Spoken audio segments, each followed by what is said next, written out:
Who's this? So good evening, Litchfield. Today is Wednesday, March 22nd, 2023.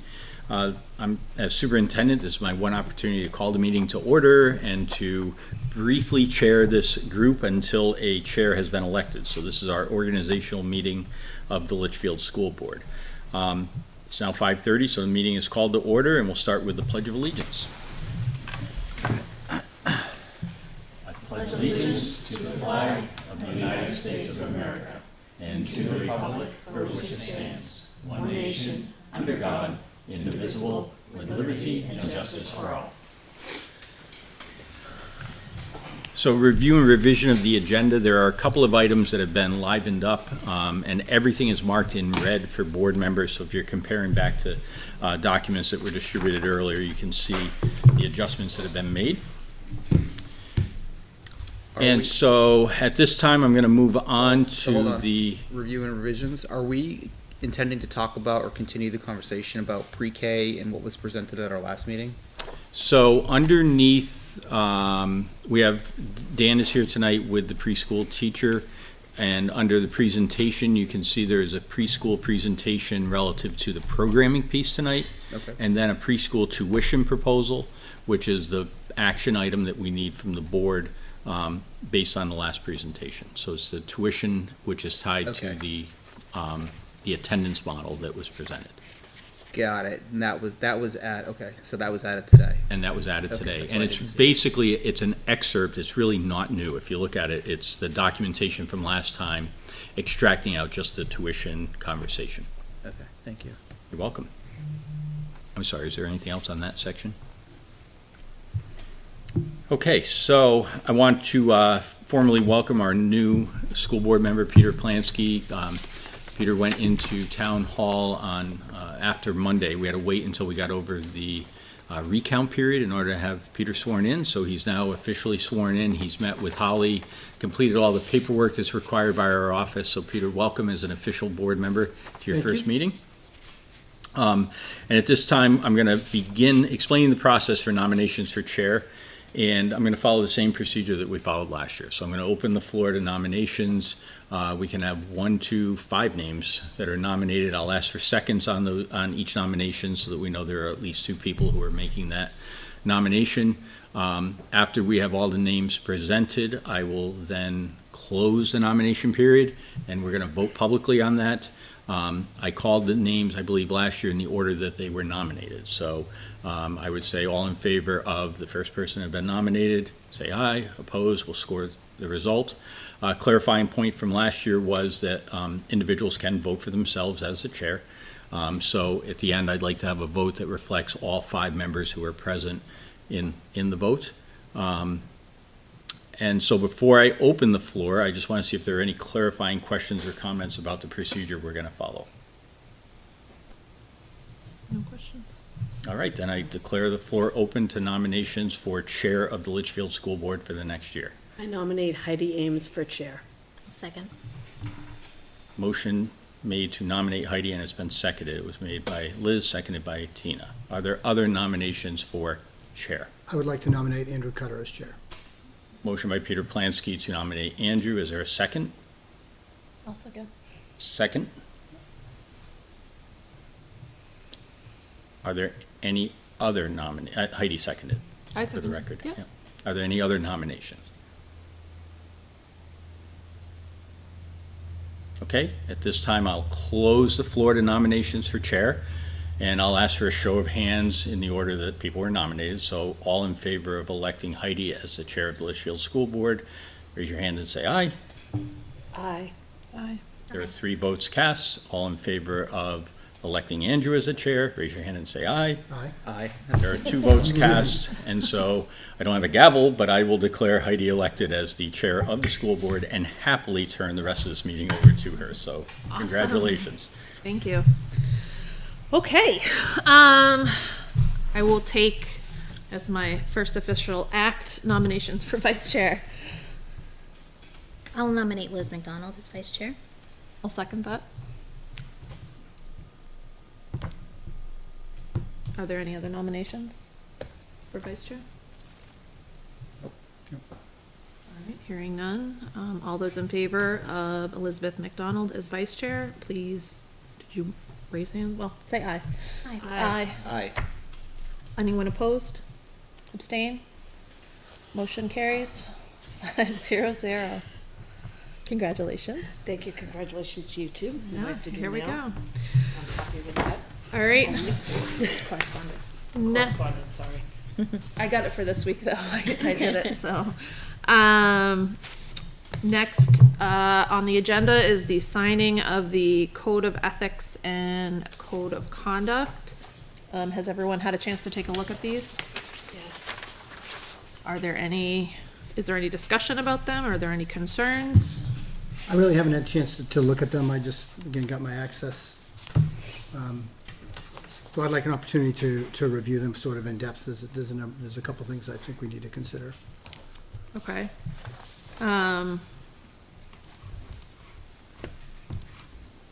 What are people's thoughts about that? You know my thoughts on the Code of Ethics. We've had a lengthy conversation this past year on the Code of Ethics and how it's written and how I disagree with it. So I Can am. you tell me what part again? Sure. So just looking at it, the second to last bullet, no, I'm sorry. The third bullet, where it says the words support the superintendent and help him, her be as effective as possible. We had a lot of discussion about that word and if that's the right word. I don't believe it is, and I am not supportive of signing the policy this year that says that. If that word were changed, would you be supportive of signing the policy? Yes, but that's a whole policy discussion again, right? I So, understand. I think the concern, I mean, these have obviously been acted by, I'm looking at the date. It was initially approved in June of 2010. It was reviewed and reapproved in March of 2021. I believe there's a long-standing history of the Code of Conduct and the Code of Ethics being signed by all board members. Obviously, we don't have the authority to force a signature, but that is certainly a concern of mine going forward. You know, in terms of the Code of Ethics itself, I think a lot of it is pretty common for school boards. I think in just looking at it real quick, though, it almost should be inverse, right? The superintendent should support what the board does, if you're going to use that word support. Right, the superintendent reports to the board, correct? I think that would be part of the superintendent's contract. That's where that language would lay in terms of the superintendent supporting the board. I think this is meant to say that the board would support, this is what the board's agreeing to do. As board members, we've been elected and we agree to certain decorum, we agree to not surprise each other with things, disclose conflicts of interest, all of those things that I think We've make a seen- board run smoothly. Not necessarily here. Yeah, I understand the question about the word support. I view it as, he's our employee and we support our employee to be as effective as possible. And, give again, guidance that's a and revision. direction. I think that's a revision to the policy because that's not explicitly clear in what it says. Right. That's the way I've always understood it. Right, I just in clarity, right? Yeah. I am for the spirit of the ethics and the conduct. I'm not saying otherwise. Okay. I don't believe with some of the wording within them. So I do believe that a revision is necessary. On just that one or others? Well, and the conduct is a separate conversation. So we can stick with the ethics for the moment. I would agree. I think there's a couple in some of the other ones, and I only had a chance to kind of read through the first few on the website. There's 200 of them or something, so I think something can be tabled for the next meeting. Or set a time to actually go through and review some of these. I mean, I policies. think we can circulate it for those that are comfortable signing. I don't think we're voting whether or not to sign it or not, so it's certainly personal preference at this point. I think the board's put in the position of trying to figure out what to do moving forward in order to have, to ensure that, again, the spirit behind it is followed. For this meeting, I would hope that we're all planning to act accordingly and at least abide by the spirit of the code of ethics, even if it hasn't been signed yet. But certainly, if you haven't had a chance to review it yet, Peter, I don't know when you got it, but that can be, you may want. Printed them out this afternoon. Okay. Personally, I was on the phone with the lawyer for 2 hours. Okay, so what we'll do is we'll circulate them for signature. In terms of modifying or changing policy, They need to go back into the policy revision process. yeah, We need a motion to do that. So moved? is Second. there a second? Okay. Any other discussion? My question at this point would be, when you say go back and process, does that mean go to the policy committee, or does that mean just go back before the board for a first and second reading? With it having been reviewed so recently compared to other policies in 2021, it seems like it's a narrow change that we're discussing. Do we have the authority to do a first reading tonight? Or it hasn't been noticed? I'm looking around the table because I truly, Yeah. I'd like to give Peter an opportunity to read it, right? And then come back as a first reading review with the board. okay. All right, so there's a motion and a second To do what? to move it into the policy Review discussion, cycle. review process, All and three of them? Well, there's two. code of ethics, and its attachment, there's an Oh, that's- attachment to the sorry. code of ethics, and then, Used to. which is the guidelines on the social media policy, and then the code of conduct. So for both of them, or is it, For both. the motion was so moved and then seconded? All those in favor of, moving the code of ethics and code of conduct into the policy process to be reviewed, please signify so by saying aye. Aye. Opposed? Aye. Okay, motion fails 2-3-0. At this point, those that are comfortable with signing it should sign it, and those that are not, that is their choice. And you certainly have time to sign it, Peter. Okay, I'll sign it in a second. Why doesn't Tina sign it? So I'll move on. We're reviewing the NHSBA school board training. It looks like this resource was put on the agenda as a refresher for board members to review. Did everyone have a chance to take a look at it?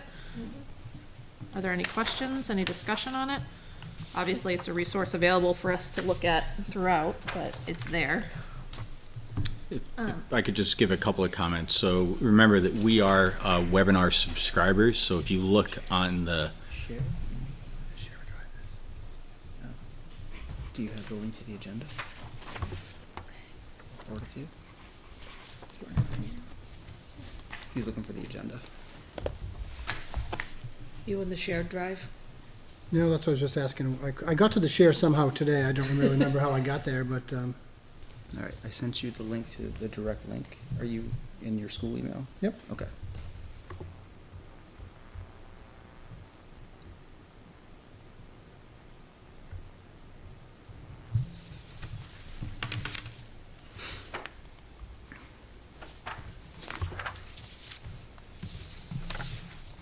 Is everybody in? yep. Okay. Go ahead, you had a few And- comments. SBA training. are you able to get on the link to the school board training link? Yeah. Yep. So just a couple of things, especially for our newest members. So we are a webinar subscriber, so these are all free to each of you. You can take any portion of this that you wish. If there's a topic there that you see, you can just sign up for it and take that. Peter, I would point out they do offer a new school board member orientation a couple of times. The next one is available on April 10th. It's a 2-hour training, and that is one that we have highly recommended for somebody to take, and it's actually a very good training. There's another on May 2nd if you have a conflict. And I can't remember if these are archived. I think you have to do them live. I don't think you can access an archived version. But if at any time anybody has trouble logging in or gaining access, call the phone number, let them know who you are, that they're actually very helpful, or let me know and I'll try to bridge the gap to make sure that you can access the training that's available to you. Okay. Anything else on the NHSBA school board training?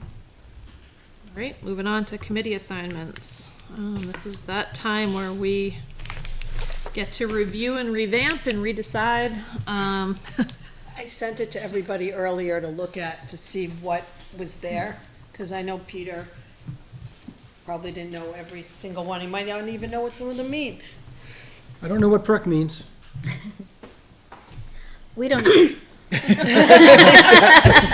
I'm like, I hear PERC all the time, and I'm like, I don't know what the yeah, what the it's hell are we talking it's about? basically the Curriculum Resource Review Committee. So anything any changes to the resources that teachers are Like a book. using.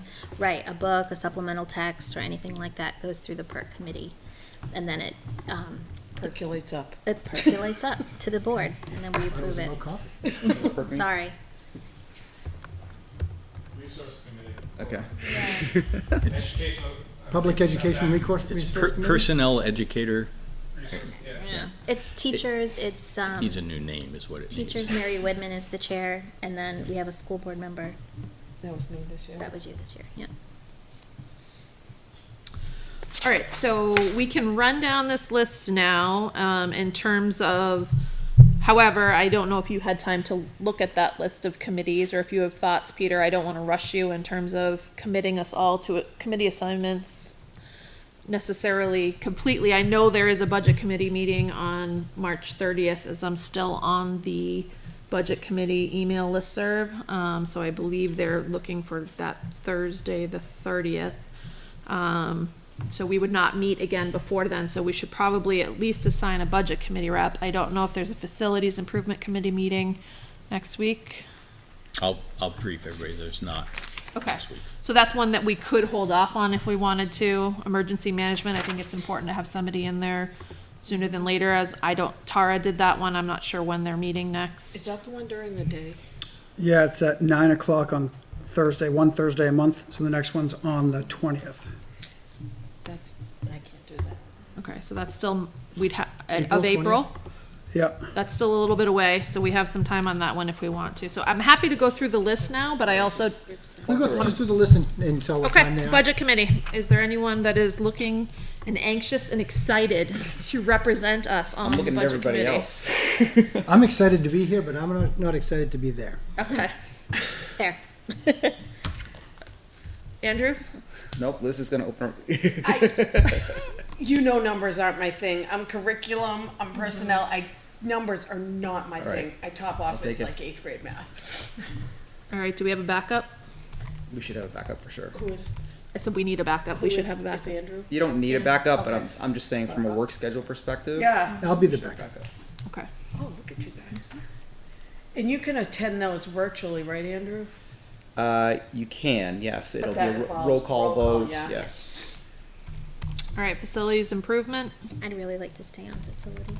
I'm more than happy to give it up if somebody, no, not really, I enjoy facilities, so that's, I'm not saying that to be mean, but happy to pass that on to someone else. Do you want me to write this down, Mike? I'm writing it down. Oh, okay, good. If anything needs a reference. So. I'm multitasking too, so, So sorry. at this point, facilities, I believe, meets twice a month on the off Wednesdays of school board meetings. So second and Usually fourth from- instead of first and third, Like, is it usually 3:30? 3:30, yep. and it's usually here.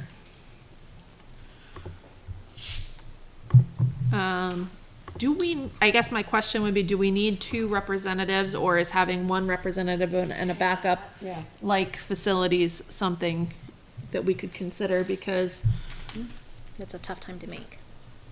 I'm happy to But for stay on. emergency Is for, which one are we still on? We're still on facilities? facilities. Yeah. We've had two people Vic. on it in the past with all the different, So, Projects? just if I may, I think part of it was the multiple projects, right? So we had LMS, we had CHS lighting projects, and then we had the Griffin project. So as we check boxes off and kind of whittle it down to GMS, that's gonna be the main focus, I would imagine.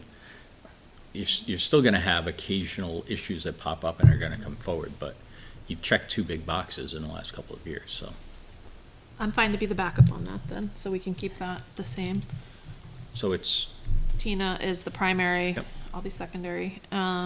Emergency management committee, I can't do during you the said day. Thursdays at That's 9? once a month. once a month at 9 a.m. on a can do Thursday.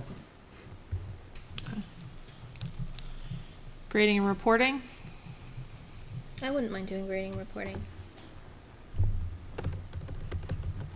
Anyone want to be a backup to that? Those ones do meet in the afternoon.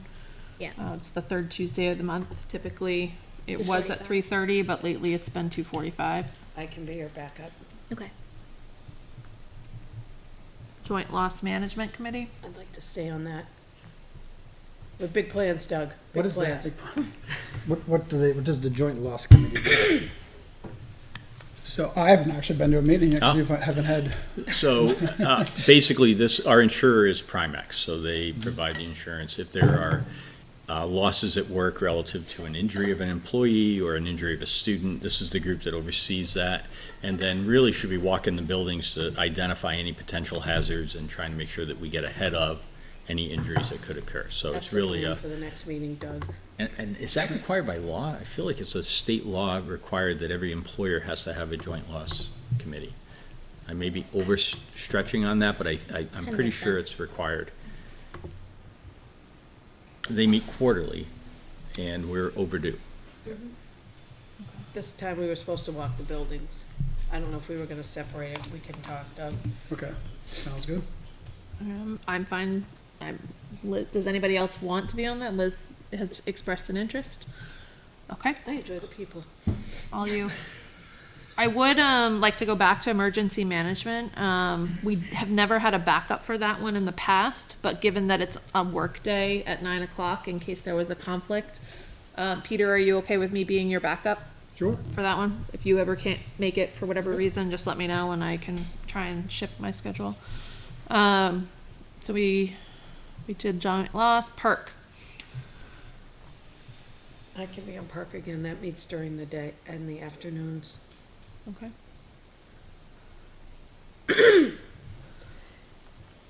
School start time. I'm not even sure why this is on here, quite Yeah. frankly. It's Like, been. We've never met. Yeah. Oh, I wanna be on that one. Me too. Is there a goal to have this be an active committee in the next year? So there was a goal, I think it all got, let me try to do the history of it, I'm pretty sure it was a pandemic suffering. And then it was, before we have a new elementary school, we need to examine our startup schedule. So currently, our middle schoolers start first in the morning, followed by our high schoolers, followed by our elementary. And that absolutely flies in the face of research. There's not any logic to that from a research angle. So what we wanted was a group to make recommendations to change. And I think the right timing would be new school, right? So as you restructure it. So there we have it. And then it's just a capacity thing that we have not gotten after it. So it's really up to the board. We can leave it on there as something we want to talk about down the road. We can scratch it and say, we haven't talked about it, let's bring it up if we ever get around to it. We I can don't get after anticipate it. any changes over the next year. I don't think With the so. approved calendar as is, with the facilities running True. current state, I don't see any Yeah. changes. Just, if I may, you wouldn't change anything for next year, ever. Right. It would all be planning with a year-out lens, but Which might make sense next year. you- So, I mean, going back to other boards and whatnot, I would consider that more of an ad hoc committee and versus the rest of these are standing Cool, I'll committees. stay on it. So, no, I think we can take it off. I don't think it needs to be Okay. something that's reported out on a regular basis. Team player. Who was your backup? Website, so I'm gonna strike it. strike It'll it. be off future agendas. It'll The be off website future committee is agendas. meeting every but- other week, as the board's aware. We actually had a meeting yesterday. Over the next month or so is when really the activity and the enhancements and development are happening. Point being, I'm happy to stay on it. Awesome. I think that'll be good for continuity. Yeah. So, No objection. Wellness?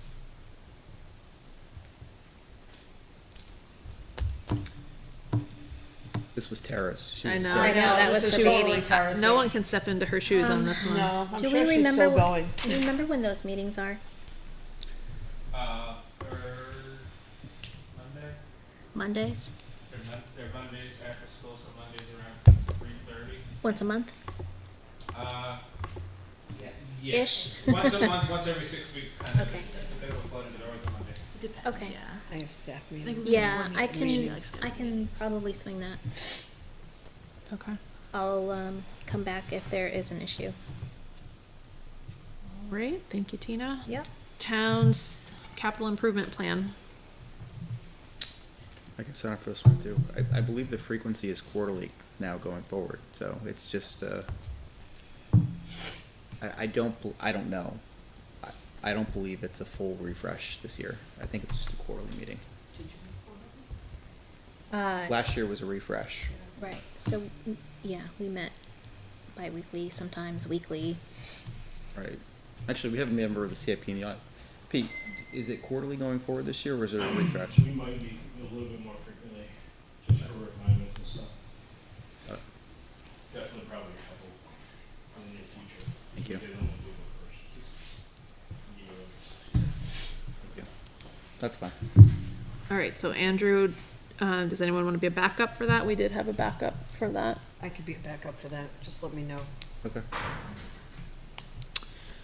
LEA negotiations.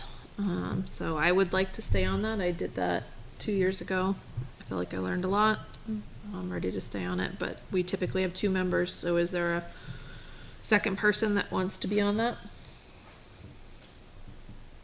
I'd love to, but with budget, when does this typically happen in the school year? Yeah, the fall. Yeah, so Yeah. Yeah. it's gonna be too much. Yeah, we met quite a few times between September, October, November, and I think we finally wrapped it up in December. And it's the kind of thing that heats up exactly like the budget. Budget, does. yeah. Yeah, It spikes the same way, so. Out. Yeah, I don't,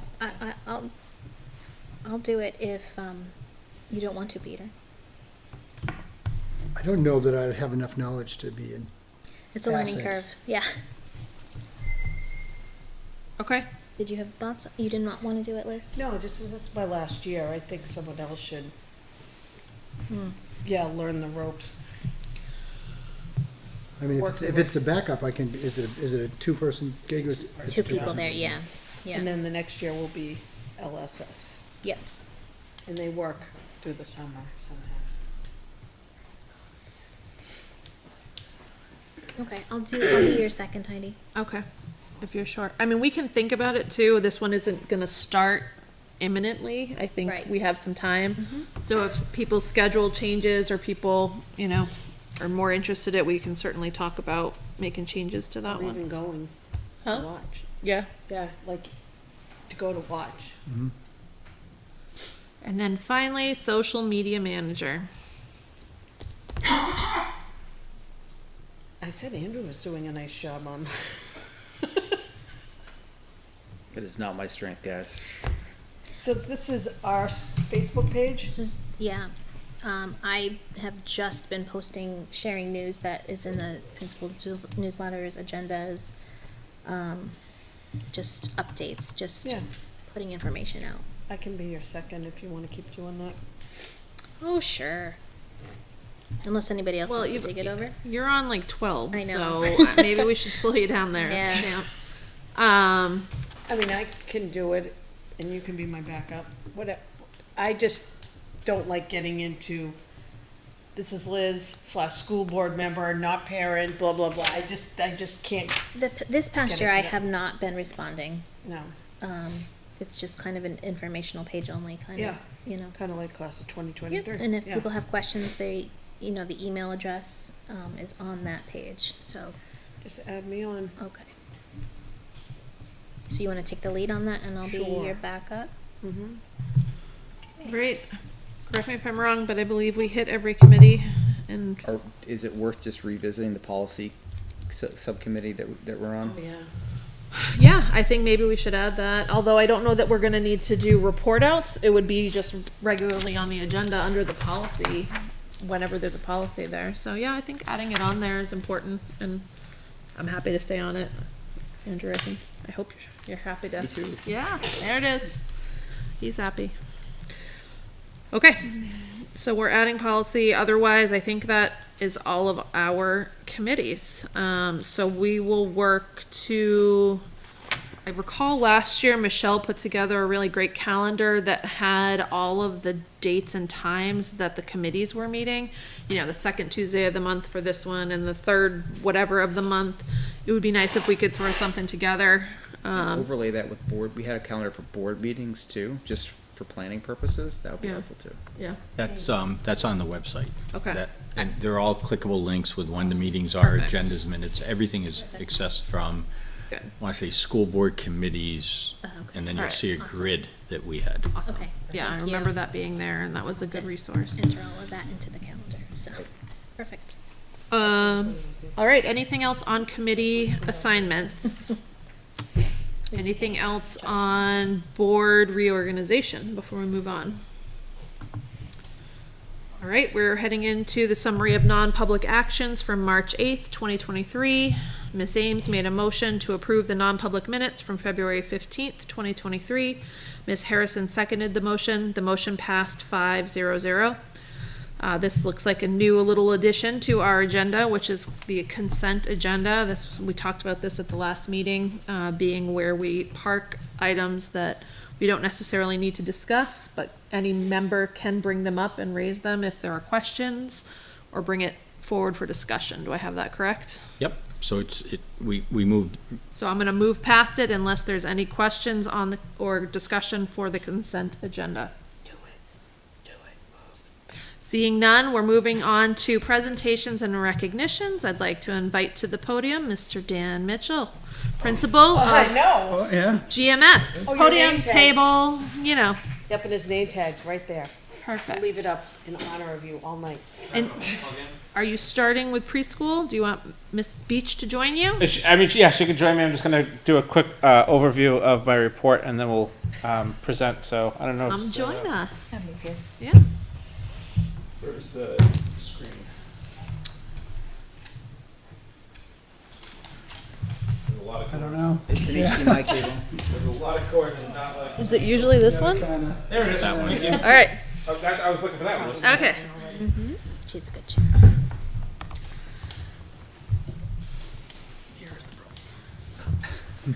Perfect. Okay. This is why you want to sit on that. Exactly.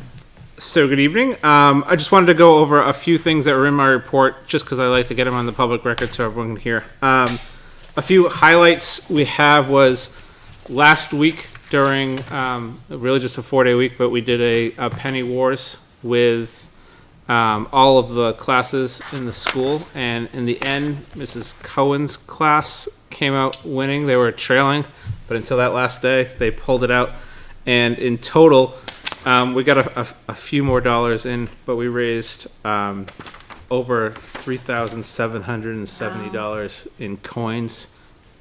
They're heavy. If you don't know what that means,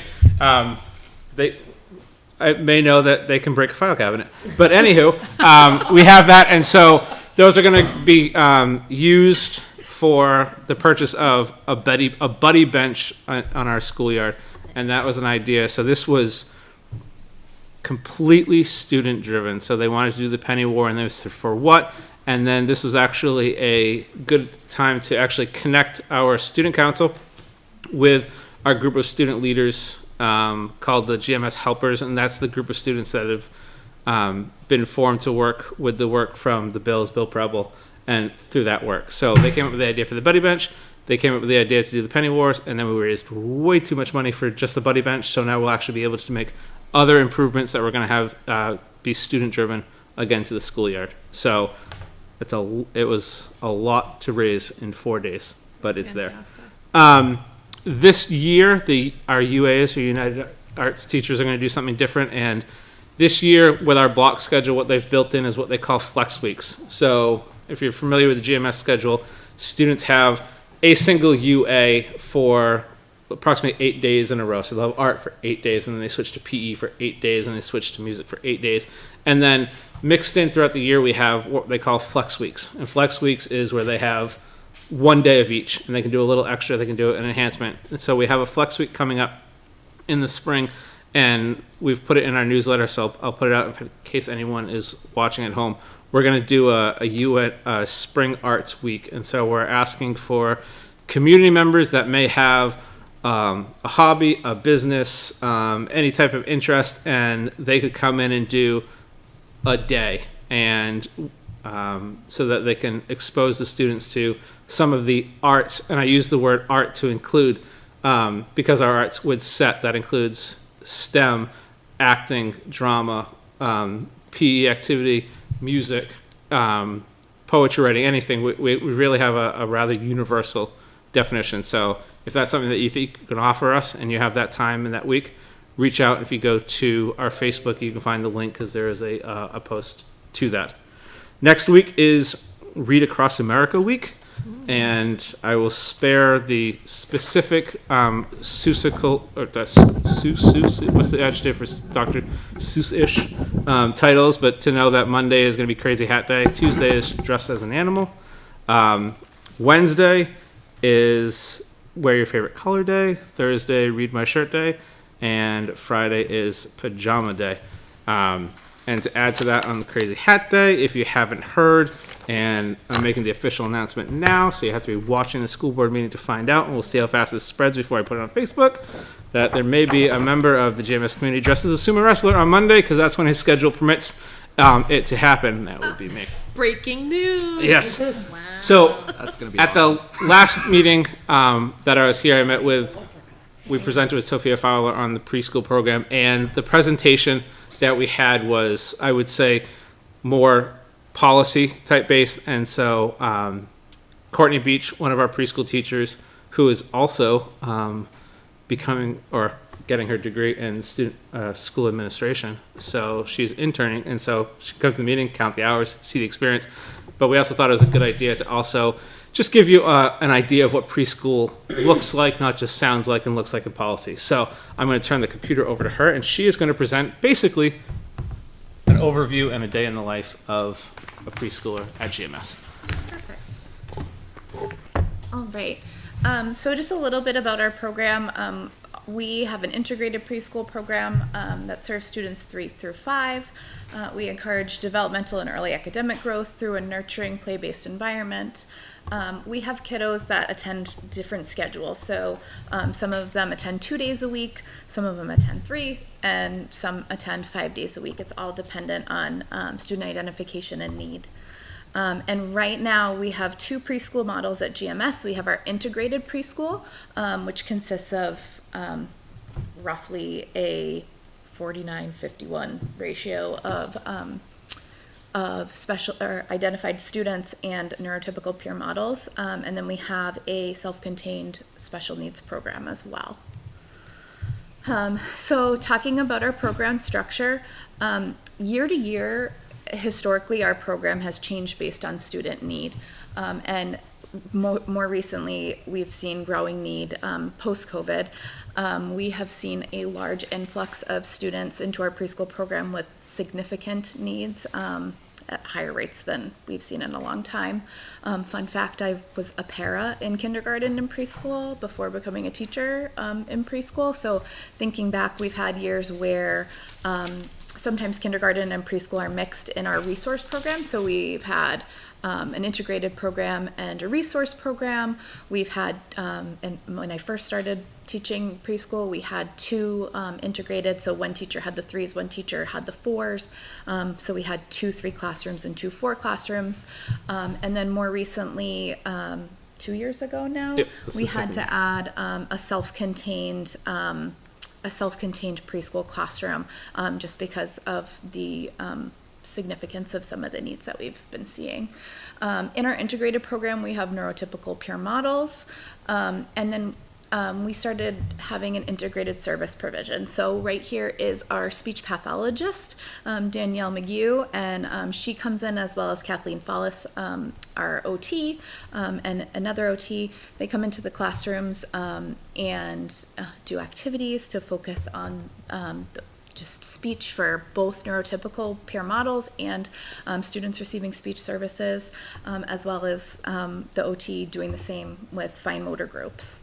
And just so you know, so what that looks like is, so for instance, like when they're doing stations It wouldn't necessarily look like a direct, like, you can tell that she's doing speech service, but you'd break the class up in one maybe in a play-based center while one's working with the preschool teacher on more academic focus, and then they would also just spend some time with a group that's led by either Danielle or Kathleen to kind of focus in on those areas. Yeah, And, so- OT may be doing the fishing with a magnet game and, Yeah, so like right here, they're making dirt dessert as part of a thematic unit. She might have kids that are working on producing the D sound, for instance, and all the kids are getting the fun activity. They're learning sequencing, they're following directions, all of those things.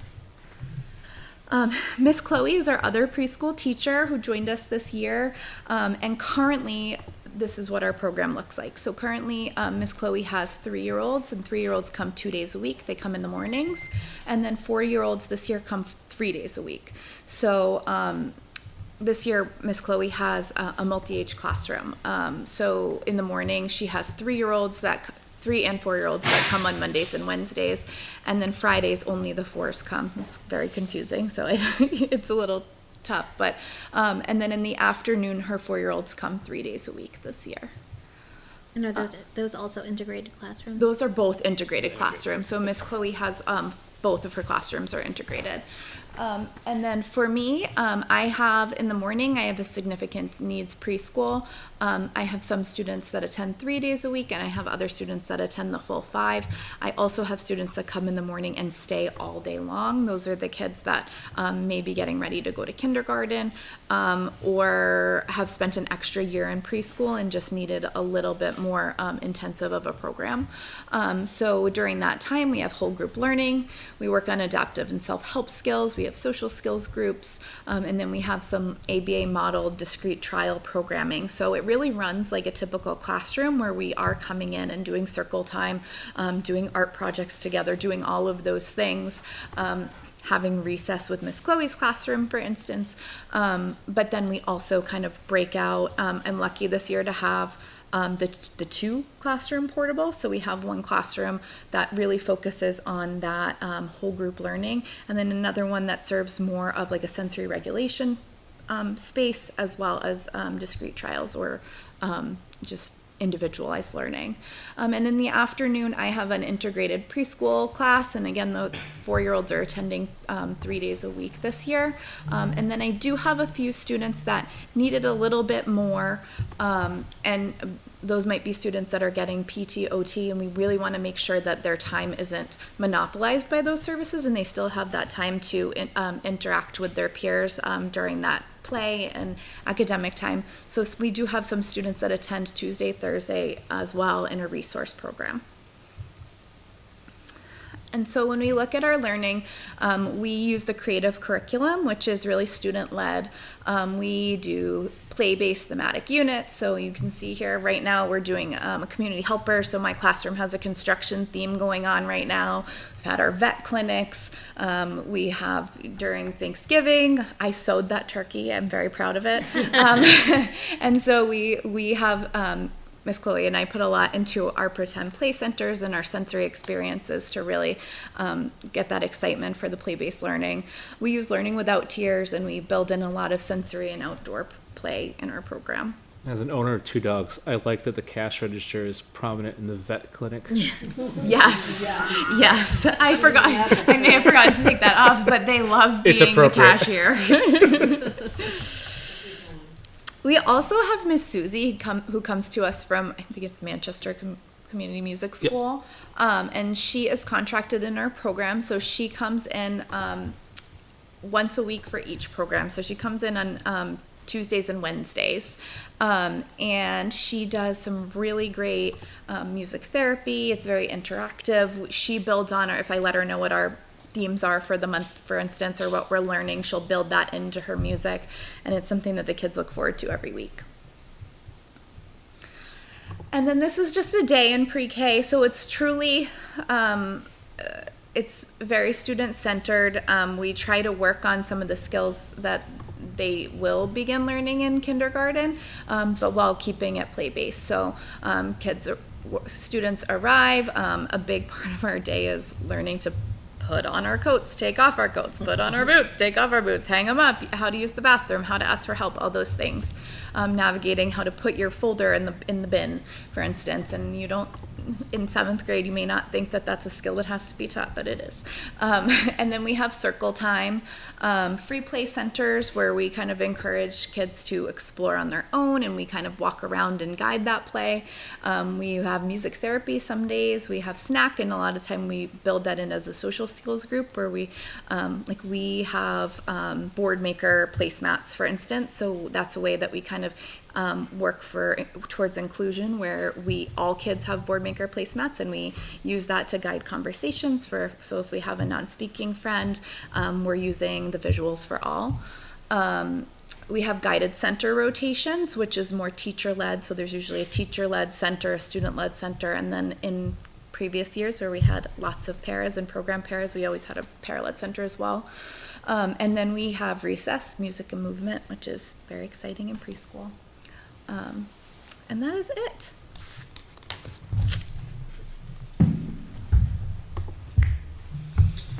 And that's officially my report, but I know that there are some, I'll stay at the table because I know that there's some, I think the next agenda items are, you may have some questions about.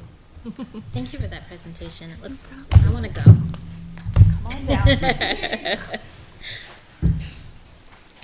Are there any questions for So- Mr. Mitchell or Ms. Beach? So hearing Ms. Beach that you're in the program every day, right? How do the proposed changes impact your program and how you run it? You can go back up to the mic if you want. Put me on the spot. I think it's a double-edged sword. So I think it's tough because I know a lot of people are very passionate about a 4-day program. I've had a 4-day program. I love the 4-day program. However, I also teach special ed every day, and looking at the amount of kiddos that we have being referred, it's very difficult to keep that balance. I also think it's wonderful to be able to get in as many students as we can, to be able to include as many kiddos as possible in preschool. So I think, I don't know that there's a perfect model. We fought with it every year. Every year I propose a new thing to Dan, and Dan and I sit and do the same thing every year. It's been happening since before me, where we truly look at the kids, what the needs are, and what are we gonna do next year. So I know it's kind of a non-answer, but I don't know that there's a perfect model, unless we can add a 3rd preschool teacher, which I know would never happen. So there's just, in a small school, I think it's really tricky because we do have a lot of kids that would benefit from preschool. We have a lot of kids that need preschool services, and there's really no way to make it perfect. Yeah, and I will say too, because you just kind of alluded to it, these proposed changes were actually the product of trying to achieve something greater, which was we need to create an infrastructure or a structure around it that we can then put the students into, because as Courtney alluded to, the past 2 years at least, it's just been this madness of like, we just got this pool of kids and now we have to figure out how to make it work, and like that kind of drove how, and you end up with these kind of, some of our 4s are like left alone on Friday all by themselves. So I said, let's build the infrastructure and have it set by, I said March 1st, which is right on time, so that we can say, this is what our program looks like. Remembering too that, and I believe that Sophia mentioned this last too, it is a special ed program. So the special ed needs are what drive it. And then you have our friendship kids, or neurotypical, whatever we want to call them. They also are in there so that we can maintain 50%, that 50% balance to be those models and guides, with the added benefit of they also get exposure to GMS, and we can get kind of eyes on them and start the integration process, with them. So if we can create a preschool program that allows for, again, I think I said this last meeting, some access to more kids as opposed to more access for some kids. But again, going back to the number of students that we have that are coming identified, we need to create more spaces. And the only way to create more spaces without extending into Saturday is to reduce something so that you can end up, if you have it by 2 days as opposed to 3 days, you've added 50% more space. Well, you added 50% more program, which kind of creates, you add more spaces by reducing the amount of program. And we've run into years, I think this year might have been one, where some years we have wait lists, some years we don't. And in the past year, like I said, we've had so many students coming from early supports and services post-pandemic, or kids that didn't receive early supports and services because of the pandemic. So we have these kids coming in, and we also have to maintain balance at the state level for an integrated program. So when we have this high level of students that are identified, and we need to balance that with an integrated program, it's really tough to do. Like, you know, this year we got to the point where we're saying, oh, we have so many students that have IEPs that need these services. Then we have another set of students that we want to bring in as peer models, but how do we balance that, and how do we not go over like the allotted number that we're allowed to have in our classroom? And I think that's part of what perpetuated the change. And I also, That makes sense to me. yeah, and to furthermore too, this does present the opportunity, and this is, I need to word this very carefully, by shrinking down the program, it allows for the exceptions to happen where we may be able to expand it.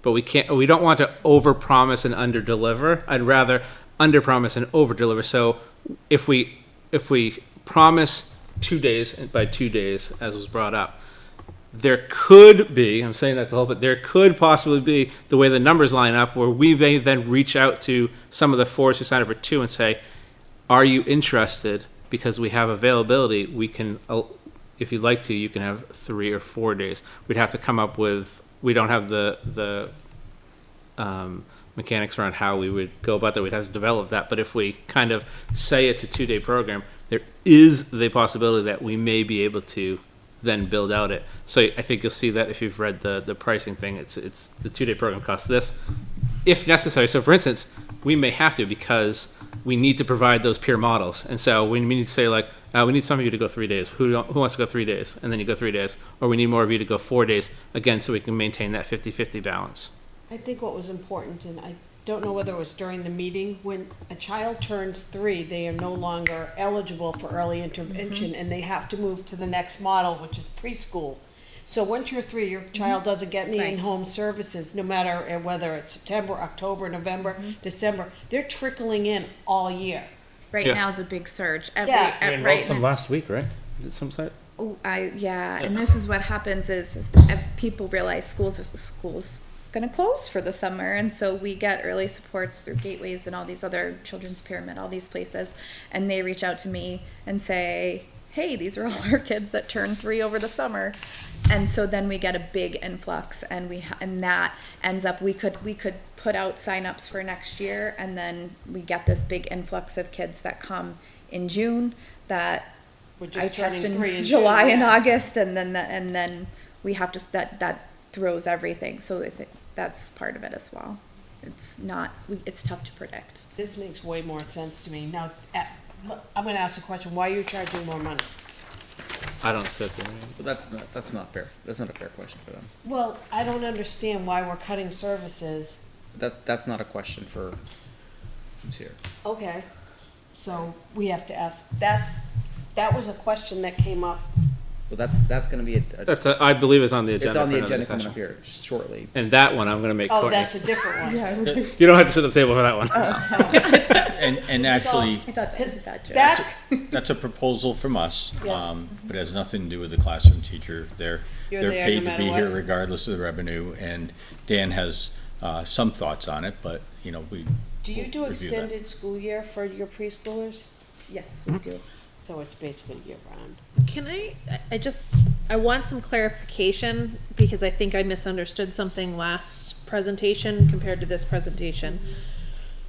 I thought the goal from last time was to reduce the number of peer friends to 2 days and 2 days for the purpose of exposing more peer, not so much the special education students, but more so that we could provide a little bit to more rather than more to less. It creates more slots for us to work with to plug in our peer friends with our identified kids. So that is, because what I'm hearing today, to me, sounds like with the changing population and the increase that's happening and the surges that are happening with the post-pandemic student body, that you need more slots for special education students. So I guess I'm just trying to understand, are the more slots to create,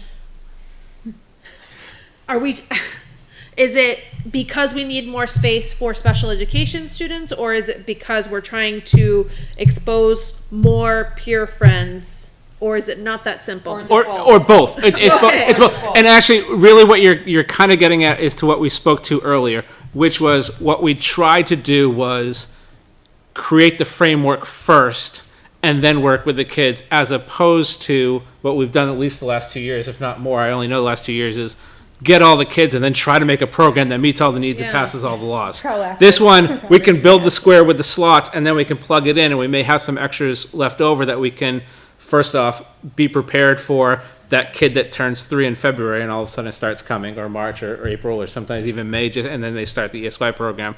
And then, or it could possibly be, we promised the 2-year program for our typical friends, but now in order to create our perfect ratios, we may be able to offer a 3 and 4, but we can't promise a 3 or 4 day program. We can promise a 2-day program for everyone, maintain those ratios, and then if we need to, we have more slots. And again, we create the program, we plug the students in, as opposed to we get all the students and then try to figure out what the magic ratio is. Okay. But what we do have right now, by having that 3-day program, we built it based on what we had, and you only, because you can't offer more to typicals than you do to SPED. The SPED services are the benchmark by which then everyone else fills and can't go beyond. But when you're doing that is you're dealing with one grouping, so all you got to work with is that one grouping right there. Dan, Said a lot of words. I hope that made sense. Yeah, no, I started losing my own. No, but I got the both. I can understand the both and the But yes, balance. it achieves both. Okay. And a related question is, as principal, have you seen increased identifications in kindergarten, first, second grade over the last couple of years? Or is that identification of special needs students in early grades basically what you've typically seen? I wouldn't be able to break it down specifically by grade level. We have seen an increase in identifications. We've seen an increase in needs. We've seen a more diverse set of needs. We've seen a more specific set of needs. We've seen a more severe set of needs. So it's been a general over increase. So I'd be cautious to say something very specific about that. Just the overall Increased need needs question has in increased. K-1-2. Yes. So, and I'm asking that question because, to be identified as special needs at age 3 it is kind of a traditional way of putting a lens on it. And I think part of what we're trying to advocate for is more kids accessing it at age 4 and 5, 3, 4, and 5, I should say, because hopefully with early intervention and eyes on more kids, we can help to help out with some of those needs that we're seeing, or identify those needs before they get to kindergarten or first grade and there's a loss of learning. And that's where that integrated service model comes in, by them having just a little bit of exposure to a center with a speech pathologist who's running it, and all she's doing is saying, when they're making the mud pie, like, say dirt, you dump the dirt in, but you start to kind of get some of that exposure and you get the eyes on. And I just think that's really critical. If we have 30 kids accessing, we have eyes on 30 kids. If we have 40 kids accessing, we have eyes on 40. 50 is eyes on 50. So whatever the number ends up being, the more that we have eyes on and access to and early intervention, the better it's going to help the general ed down the road, in my opinion. And I think that's part of why Sophia is proposing this, because the needs are up. And I will say, I coordinate our district child find program, which is where we may have seen it in the newsletter or on Facebook, but where we blanket statement out to the community of Litchfield, hey, come in if you have developmental concerns for your kiddos. In the last 5 years, we used to have maybe one family show up to that, and now we offer it twice a year as required by law, and we have 5 to 6 and 5 to 6, and so we're going from 1 to 10 to 15 post-COVID. And those So- ones you find out, when's your birthday? March. Okay. You're identified, you start in March, and we have to have that spot and that matching kind of And year with them. that's kids 2.5 years to almost 6. So these are kids that may have been kindergarten age, not come to kindergarten, and we're getting them in as well.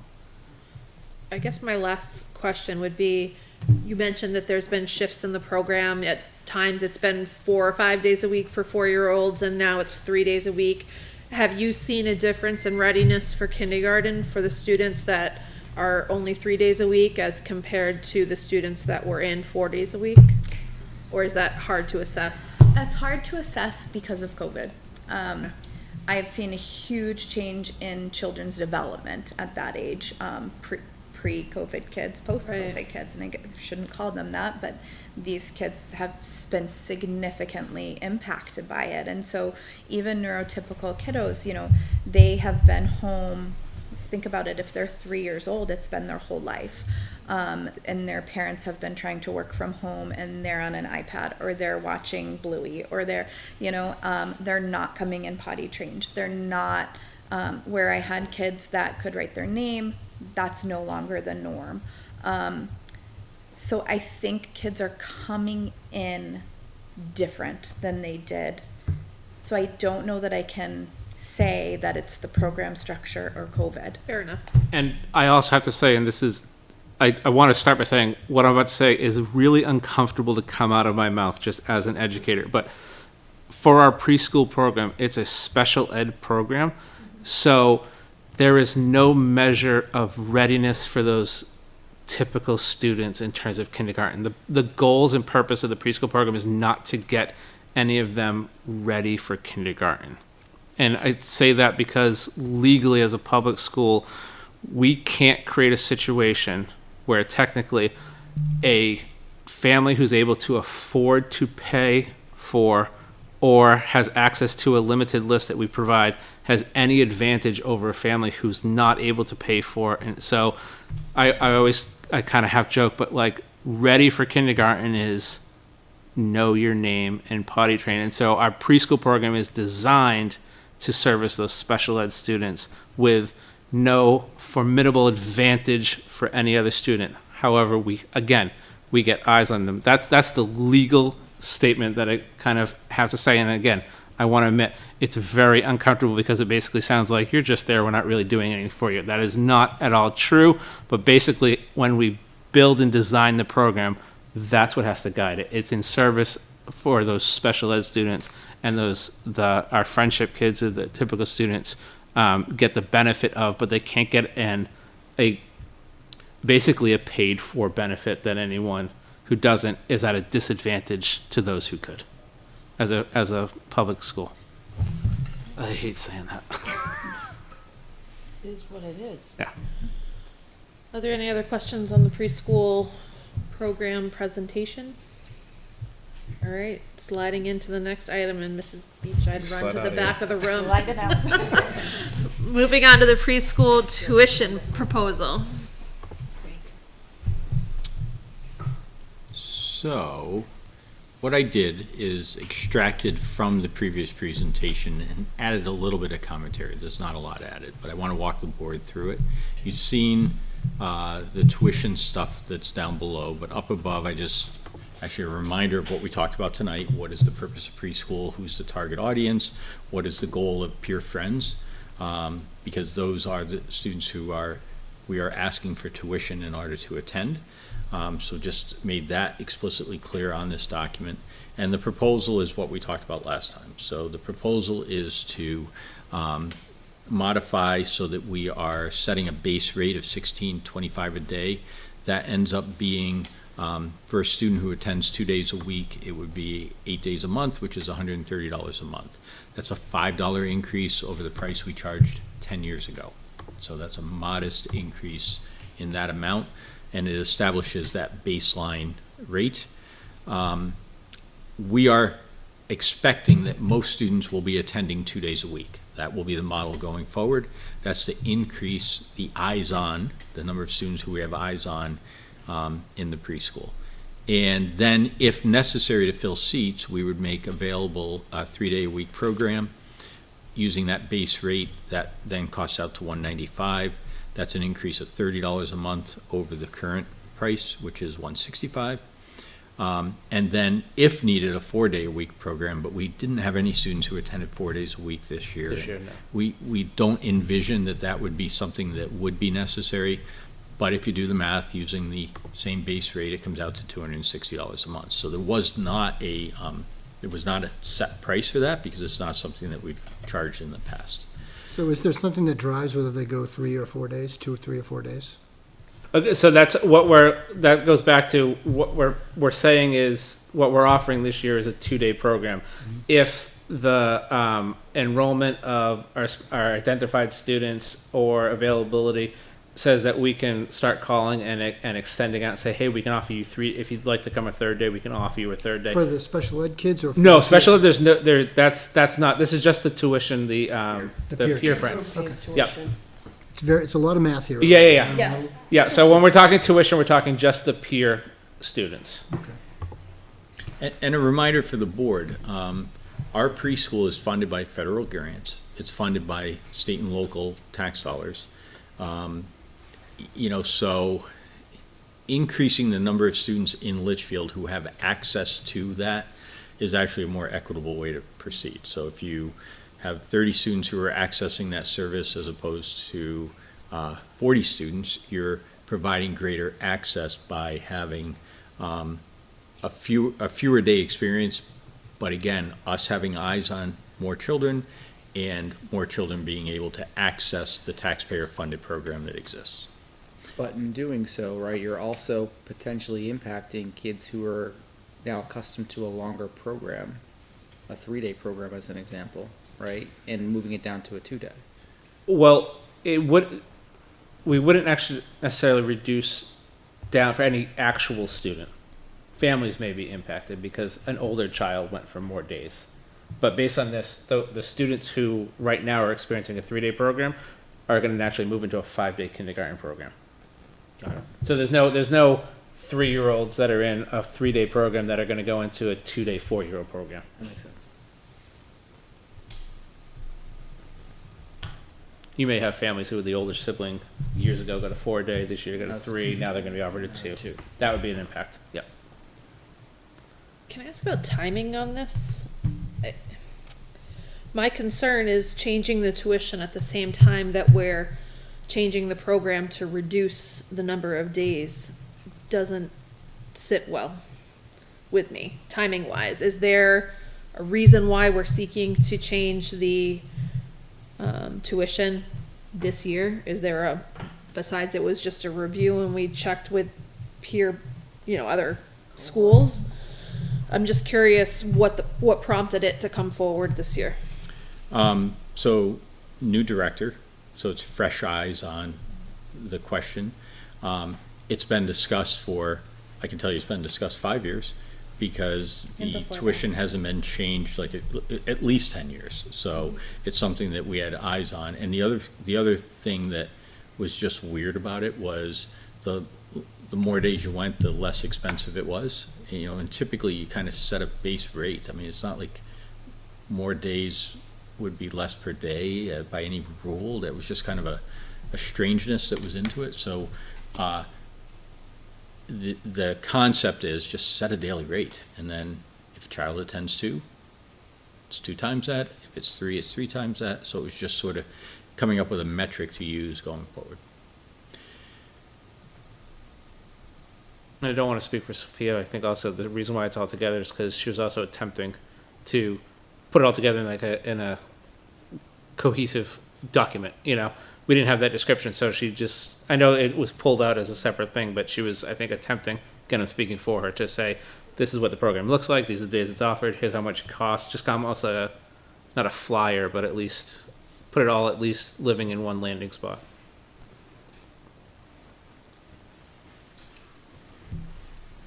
And I would just come back to, so the typical Litchfield family is going to see a $5 increase because it'll be the two-day program. So it's a $5 a month increase, averaged over 10 years.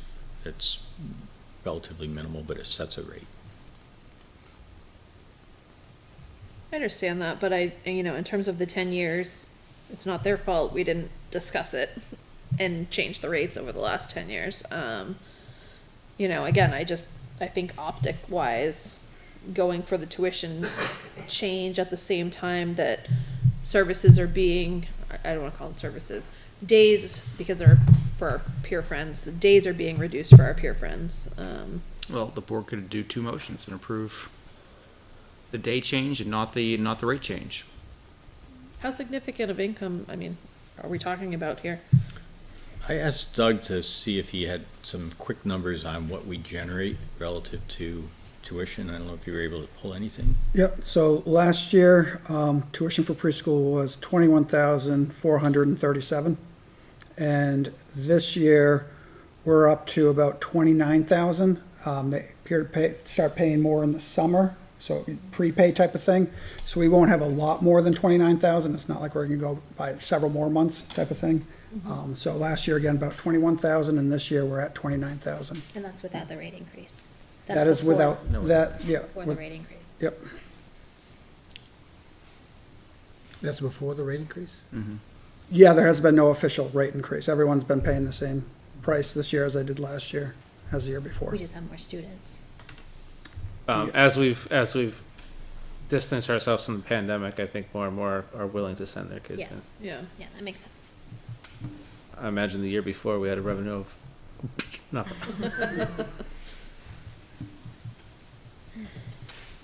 I don't know, my read on it's still more for less. So I don't necessarily disagree with the rate increases. I think that is something that is typical for preschool programs. The price increases. I think every daycare things go up. I certainly don't have a problem with the concept. My issue is the timing of it, combined with the less days being the same time period, the same school year, feels like a double punch, I think, to some of the preschool families who are expecting to have 4-year-olds in the program next year. And so They might have planned ahead. perhaps, and so again, I understand from what I'm hearing from the prior conversation, and I'm not meaning to mold them together, but I understand now the needs and the reasoning for why the slots were created and that situation a little bit better. So in terms of the programmatic change, I'm certainly more supportive of it than I was 2 weeks ago. But I just don't think it's the right move to do. It's such a minor increase too. As we said, it's only $5. It's not going to impact the bottom line that much for one more year to keep it, see what happens with the program, see how many actually are able to do 2 days or how many, if there's an option, could do more, and then see where we're at that point. So that's where I'm leaning. But again, that's combining two issues. So I see where you're coming from. For me, the 2 days a week is virtually the same. Like the kids who are coming 2 days a week are paying $5 a month more. It's not a big increase. My red flag is that when you go to 3 days a week, I know it makes sense to keep that hourly rate, but that is a big increase. So if we offer 3 days to kids, we're now charging $30 a month more. So Instead of 4 days. and if it was 4 days, it would be $260 a month, which is a lot. It's just a big increase over what it is now. It eventually becomes real money. Yeah. I know you were trying to get eyes on more kids, but the kids that you're gonna see, they might not have been impacted from prior year, but they're not gonna get the same services they would have gotten if they're only going 2 days instead of 3. The peer Explain that more. And then I saw somebody said this to me, the peer kids is that gonna be confusing to the special needs kids if their peer person is a different person every day? They don't develop that relationship. It wouldn't necessarily be if. Well, we do have identified students who come 2 days a week. We have some that come 3 days a week. We have some that come 4 days a week. We have some that come, 5 days a week. So that part is all over the map, and that's guided by basically what their needs are. I wouldn't be able to tell you if switching out a cohort would necessarily, but I could tell you that already happens because we have 5-day students who interact with kids one day and then don't interact with kids other days. I'm trying to think, Courtney. So they interact with the 4s on Monday when? So we have some, like, enclosed program, we have kids that come. Trying to think I'm just trying to figure out how often that actually Our happens. 3s come on Monday, Wednesdays, that don't come Fridays. Yeah. The 4s come on Fridays, so that's a change in friends. And then in my classroom, for instance, I have some kids that come in the afternoon, Monday, Wednesday, Friday. Some come 5 days, and then in the morning, for instance, I have a bunch of kids that come 5 days, and then I have one that comes 3 days, just because that's what's tolerated. Yeah. So it's already a reality, but I wouldn't be able to put my finger on what the actual impact it is, but it's something that we could, I guess, And try to assess. I think our plan too for that was, right now, we have kids that come Monday, Wednesday, Friday. Our thought next year was to do Monday, Tuesday. Yeah, they'd come And to Wednesday, Monday, Thursday, Tuesday, Wednesday, Thursdays. Thursday. We thought put them back together, you can actually build on it, and also, I'm speculating. I can just tell you because my kids are long gone. In terms of planning, I think it would be easier to say my kid goes to GMS Monday, Tuesday, and then I have to figure out Wednesday, Thursday, Friday, as opposed to GMS Monday with Nana on Tuesday, back to GMS on Wednesday, and then Kitty Connection on Thursday, Friday. If it's just Monday, Tuesday, plan for the rest of the week, or, plan for the beginning of the week, and then they have the middle 2 days. All right, so I think we've definitely had some good conversation on this.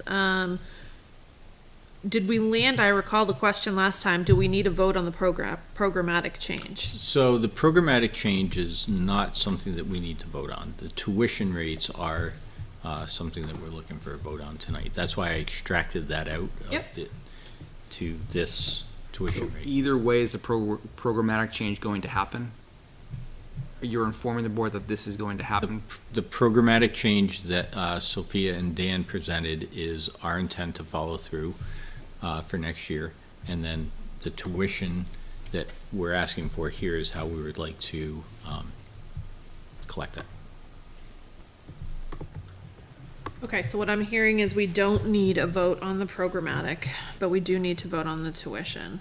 I'm not supportive of the tuition increase, so I'm not gonna make a motion. Is there anyone who is supportive of the tuition increase that wishes to make a motion? We'll entertain it. Can I just ask one more question? Yeah. Of course. Where does the money go, that's raised? The money goes into the general fund. And it's just revenue that's recorded on the books. All right, seeing no motion, it stays the same, right? It stays the same as it has for the last 10 Fail of years. motion, for lack of motion. Lack of motion, yeah, so it'll stay as is. Okay. Any other questions for Dan on GMS or the preschool tuition or proposal? Seeing none, moving on to the wellness policy presented by Ms. Crowley. I could say, but also, thank you, based on that action or inaction or whatever, preschool registration will open on Monday, so we can start taking registrations. Thank you. You brought snacks. You just popped out of the hallway like that. I did. I'm magical. Okay. I also apologize. I have to make a grand entrance by throwing my keys everywhere where it's really, really I quiet. heard So, that, yeah. So are there snacks at wellness committee meetings too? uh, Because I just signed up for that. yay! Super exciting. No, Oh, maybe. it's all right. So yeah. So we have a new wellness committee. I'm not sorry. Let's try that again. Hi everyone. So our wellness policy, we have been spending the good, better part of last year updating. Every 3 years per the USDA in the state of New Hampshire, we have to visit the policy for a triennial assessment. And that was supposed to be done 2018, and after, that was my first year, and they were audited right before I came on. So it hasn't been updated or looked at since because COVID, they kind of forgave it all. So this year when I filled out the state application that we have to fill out every single year, they said, you need to do this. And I said, okay. So what we've done is we utilized the New Hampshire School Board Association sample policy, and we've just kind of put our own language into it. It is incredibly long. I've done everything in my power to shorten everything down to like potable water will be available. Done, next. So unfortunately, all of the things that go into this policy are required by the USDA for our audits, our administrative reviews every 3 to 5 years, which we're probably due for one next year.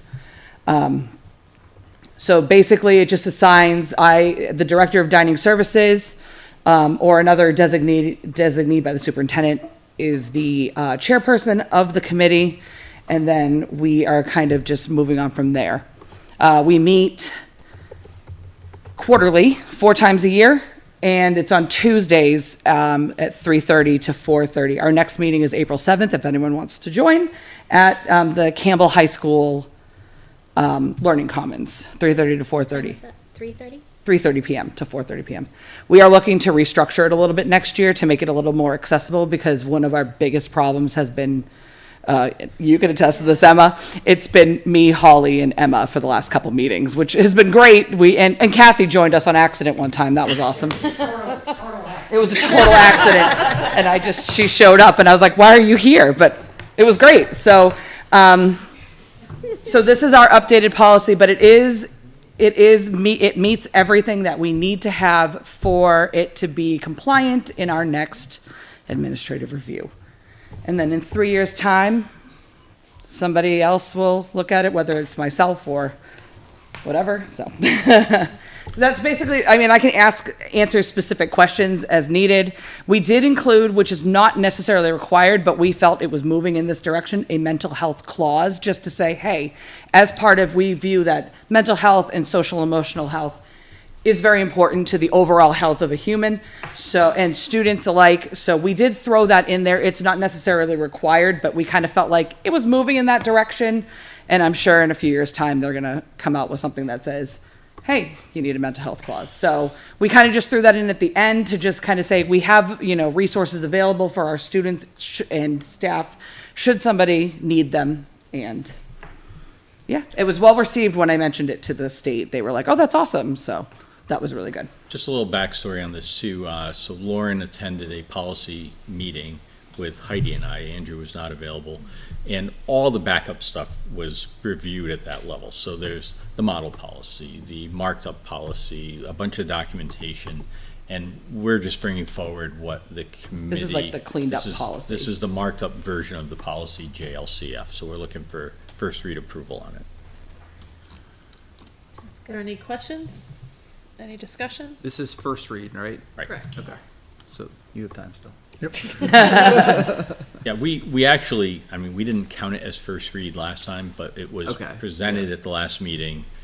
Hey, it's meaty, it's 9 pages, take a look at it. So, but we'll call this first read. I'm okay with that. I just want to make sure our new members has time to read it as well. So I'll make a motion to approve policy JLCF for a first read. I'll second. Any other questions, comments? Seeing none, all those in favor, please say aye. Aye. Opposed? Abstain? 5-0-0.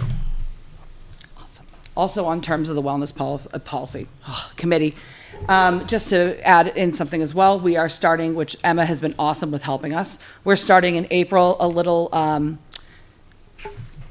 overall wellness challenge. So students and staff can participate, fill out a Google form. We have prizes available for those who participate in the most, and it's a lot of great, things just like getting outside, going for a walk, reading a book, just every kind of, overall wellness thing that you can kind of just do to just kind of be a little healthier. I think we can all do that, All right. Sweet.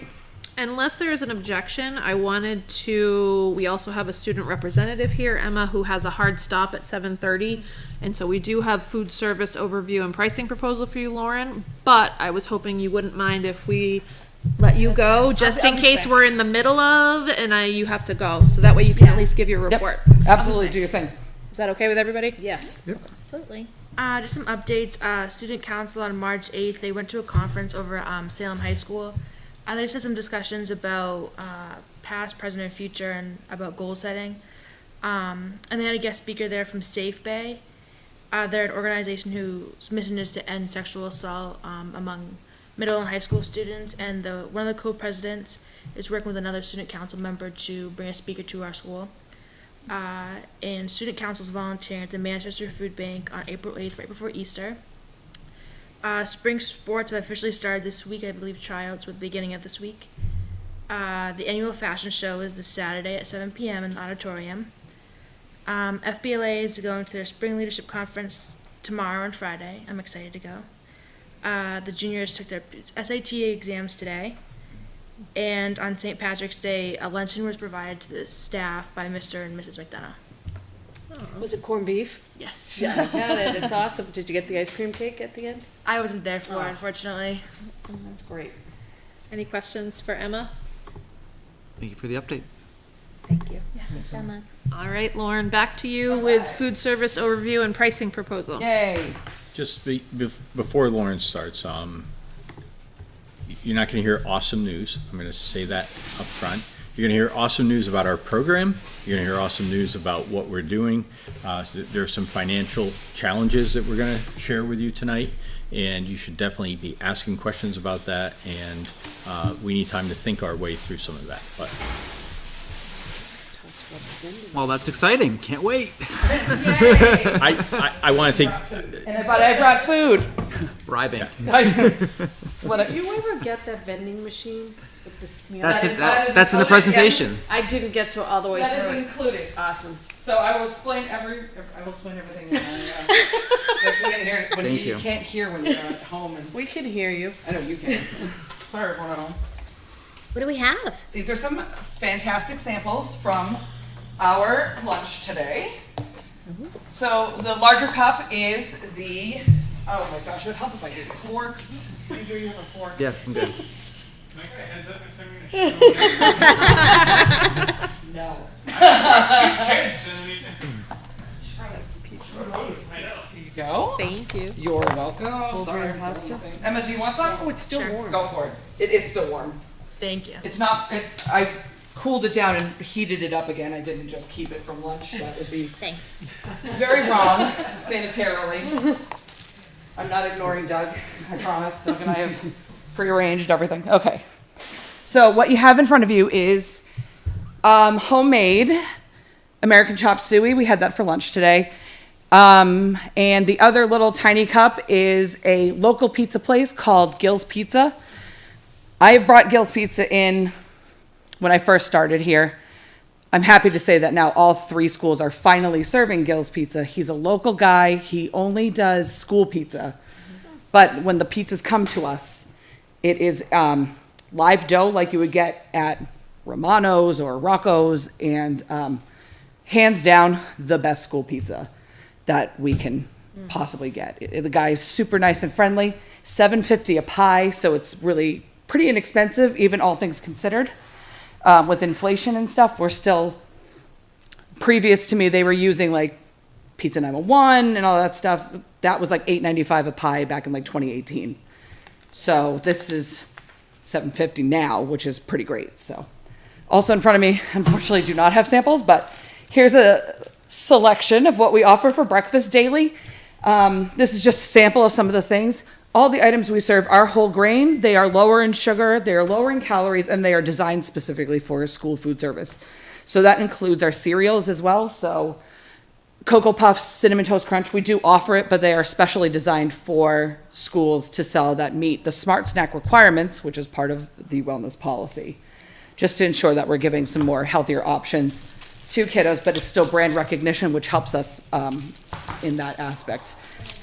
The banana bread, if you ever have a chance to try it, fabulous. So we also offer things like breakfast sandwiches. We'll do scrambled egg bowls sometimes at the high school. So we just try to be a little creative. Breakfast is a little bit of a challenge. So Before I dive into my presentation, all of the information in the presentation regarding any financials is going to be through January 31st. So all of the numbers we have, everything in that presentation is going to be through January 31st. And just to give you a year-to-date update, right now, for a year-to-date, we are at 9,265 reimbursable breakfasts sold district-wide.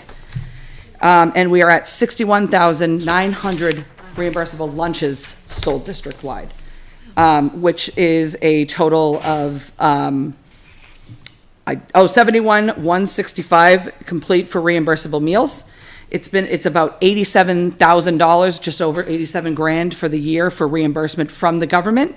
And we're averaging about 1,300 breakfasts a month and 8,800 lunches a month, which is awesome. So happy about that. With breakfast, up there, as you can see, that's our lovely apple pie smoothie. And breakfast at GMS and LMS, we added them December 2020, as a lot of you know. They are thriving, and they account for 87% of the total reimbursable breakfasts that are sold in the district. So they are absolutely demolishing it, which is great, even with the free meals going away. And the beverage vending at Campbell, we still have our free Snapple machine, which we got from Bella Vance Beverages. That's doing really, really well. It's about averaging about $590 a month in sales. And we worked with our life skills kids, so they're provided opportunities to learn and, benefit from that as well. So it's kind of a win-win. So because two of you are only the original members of the board from when I started, I'm going to kind of just go into a quick overview. That would be, yes. The Yes. grandmas of the So board. you guys, are a seasoned pro about how I love to talk about all the super fun things about how we run our program. We've scooped them before. during You have COVID. scooped I them, worked you there. personally have, yes, filled takeout boxes of General Tso's chicken. I did. So every day we have to offer the 5 components that would qualify as a reimbursable meal, which is a meat alternative, fruit, veggie, milk, and whole grain. So in that picture right there that is on display, we have the chicken tenders, we have potatoes, which is a vegetable, which is awesome because that means fries count as a vegetable, so that really bumped our reimbursable meal counts up. Roasted carrots, and a biscuit. The only thing that's missing from that is a fruit and a milk. But if you take out the carrots or the potatoes, that is still qualifies as a full meal because kids can pick a minimum of 3 of those components, but one has to be a fruit or a vegetable.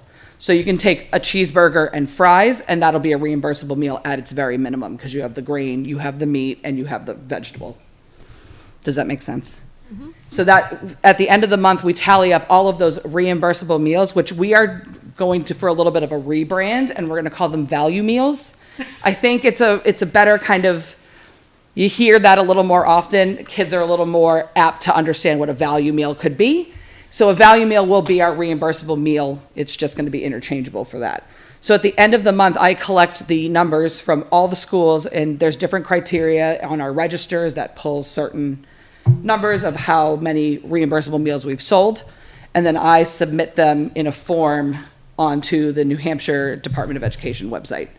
And that's how we get our reimbursement paid to us. Next slide, please.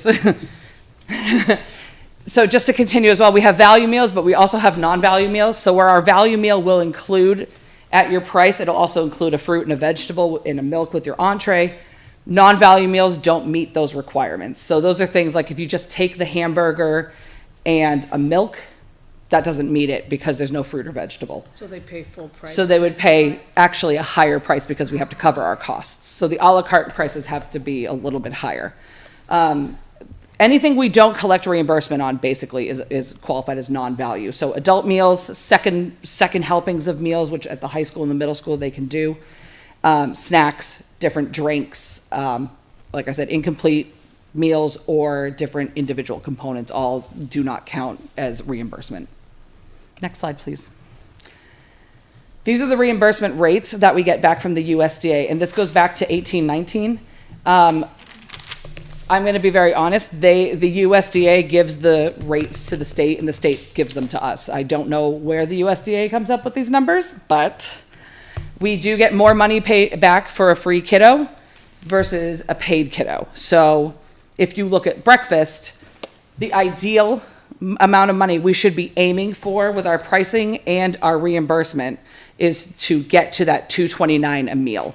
So with breakfast being $1.75, we're close with the paid kiddo, but we're not at the $2.29. Same for lunch as well with a free kiddo. The USDA thinks we should be getting $4.41 a meal, and again with the 85-cent meal, we're there at some of us, but not at everybody. But this gets all divided out in that reimbursement, which all goes into that spreadsheet and the form and the report on the state side. Next slide, please. So this is just a meal count comparison. A lot of what I'm comparing this year to previous years is 1920, because that was the last non-pandemic situation, and it kind of just correlates perfectly with where we are right now in the school year. So if you look back at school year 1920, we only had 748 lunches because Campbell was the only one that served lunches. But now that we've added, this just sorry? Breakfast. Thank you. Breakfast. Just like, wait a minute. I was testing you to see if you were paying I'm on it. attention. But now that we have Griffin and middle school also serving breakfast, you can see what an impact that has made, which is fantastic. You can't ask for a better impact. And again, since free meals ended, it's done really, really well. Lunches as well also increased by about 2,000 lunches. Fantastic also. And again, with that higher reimbursable rate, we do get a little bit more money back. We do have about a 9 to 10% free and reduced population for our total population of kiddos. Next. So this is what a value meal looks like. I could sit here all day and tell you it's a half a cup of fruit and blah, blah, blah. It's so much easier. I'm a visual learner, so much easier to just see it. So this is a plate at each school. If you look at the GMS plate, that is the Gill's pizza that you all had a sample of tonight. That's what it looks like, all cooked up. So you can see they have the veggies, which is the salad, and then in that center compartment on the top is cherry tomatoes and green peppers. Next to it is fresh strawberries. We get that from the state as well. We get a state allotment of money, around 16 to 17,000 per school in the district, that we can buy commodity products. So we get a lot. I always buy ground beef, cheese, anything that's really expensive that otherwise. So like I said, a lot of diced chicken, a lot of ground beef, a lot of burgers, pulled pork. They have a fabulous pulled pork that they get. That's really good. And then we could take some of that money and put it toward what's called favors, which is fresh fruit and veggies. And so the strawberries, this was literally taken last week. The strawberries are not in season right now, but we got them for free from using our government commodity money. So, and the kids absolutely love them. Do they not? They love them. We'll get 3 or 4 cases of school and they are gone in a day. The middle school, again, Darlene did an awesome job showcasing everything that we offer. We have these bagged sliced apples. Those things are like hotcakes. Again, part of the commodity program. We got those for free with our allotted government money. Salad, that's a French bread pizza. They offered that this week. And then all the way on the end there is CHS. That was Monday's lunch. It's eggplant parm. They had Mac My Day, mac and cheese bar, so they could do buffalo chicken or eggplant parm. We're trying to get a whole vegetarian vibe going for some of our students that don't eat friends with faces, so we're going to go for that kind of whole thing. Plant Forward is really, really popular right now, so we try to incorporate that so that you can just see at each meal, at each level, even though it's $2.50 through $3 for a price of a meal, you're getting basically the same amount of food. Next slide, please. And we all know our favorite thing is inflation. We all love it. So this just shows a cost comparison, a plate cost comparison from 2019 to today. And Liz, I know when we talked about me coming on, you said, I want to know what every school sells the most of. So we've done plate cost comparisons for everything. 2 birds, 1 stone. So breakfast for lunch is huge at Griffin. She had over 200 of them today alone. Was it yesterday? They all blend together. All I know is I had to drive waffles down at some point. Gil's Pizza. Today was Gil's Pizza. It's fine. It's been a long week already. It's cool. So just to show an example of where inflation has gotten us with our increase in food prices, this is a plate cost of 31% from 2019 for just breakfast for lunch, which overall are pretty relatively inexpensive products. Next slide, please. Another super popular meal is chicken baskets. It's popular at every single school, specifically chicken and waffles basket at the high school. They love that chicken and waffles basket. Again, a 38% increase in food prices in plate cost alone. So $1.52 in 1920 versus $2.44 today. And I also included at the bottom, it says the cost of the meal. So a paid family is paying $2.50 and in 1920 or $2.75 today. With that reimbursement for the paid family, it just shows what we're actually getting for the meal. And next slide, It costs please. $2.44, but you're getting $3.60 and then some. Yeah, so yeah, that's what we're making in terms of a $2.44 of food. For food. Food costs, not necessarily overall cost. correct. Labor. No labor in there. Right, so this is just a food example. We all love our General Tso's chicken. I don't anymore. Liz does not anymore, but that's okay. We will do about 200 to 225 every So time this is- at Campbell. Like half of the school will get That's amazing. chicken, General Tso's chicken. It's awesome. The only problem is it's super expensive. Yeah. If, plate cost increase of 34%, and we are barely making, and again, labor's not included in this, for just plate cost. It is it's a steep meal. Unfortunately, I think there would be a small revolt if I took it off. And that's the same with our Mandarin Orange chicken too. Mandarin Orange is slightly cheaper, and by slightly cheaper, I mean like 10 cents a serving. So it's going to be about the same price. You serve them in the Chinese. We do, food yes. containers? We actually sell more when we serve them in the Chinese containers versus in the bowls, which is just hilarious, but marketing, it works. So I just want to also point out our average daily participation rate. So if you look at these, again, goes back the last five. We didn't include 2020 and 2021 on there because it was such a wonky year with everybody kind of coming back and people were remote, and then there was remote feedings and everything. So we couldn't get a good grasp on the numbers. So if you look back to the 17-18 school year with a 1309 enrollment, we were at a 29.6% participation. Last year during free meals for everybody at 1238 enrollment, we were at 48%. So obviously that free meals did something, but we continue to do something good in terms of our quality of product because we are even lower in enrollment, but we still have a really good participation percentage. It's higher than anything it was pre-COVID, which is fantastic. A lot of districts dropped like 15%. So to drop like 7 I was happy with those numbers. Next slide, please.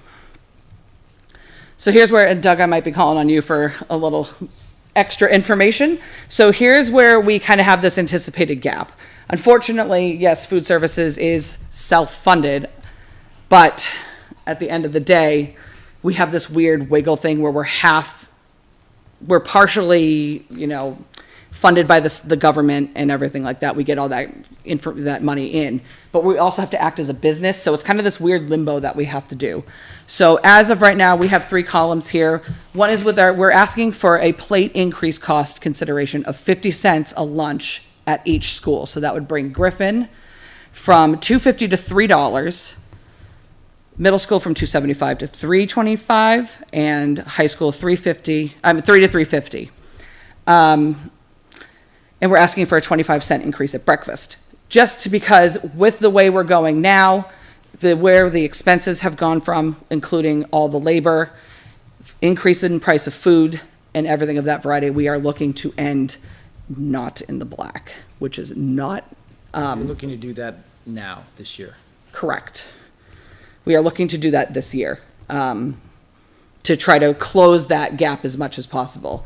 We are working I am working very diligently to sit there and go through and inventory every school every single week, cut back on what we're ordering, taking items from, for example, our commodity favors. We still have about $3 to $4 grand in each school's account. Instead of buying frozen vegetables, I'm looking to buy the free stuff and freeze it and then cook it that way. Just anything we can to cut corners, to be creative, to save a little bit of money. In June, I have a goal in mind of, I'm going to go through each freezer with each of my leads and say, okay, here's June 1's menu with everything that's in that freezer. Plus, we also have to clear LMS out completely for the new kitchen to come in. So, Doug, do you have anything to add to that? Because Can you No, I just think walk there's- everybody through the three Yeah, columns? could you please? Make sure I Yeah. understand. So before I do that, I think there's a lot of positive that's going on with food service that unfortunately this slide doesn't always get us to focus on.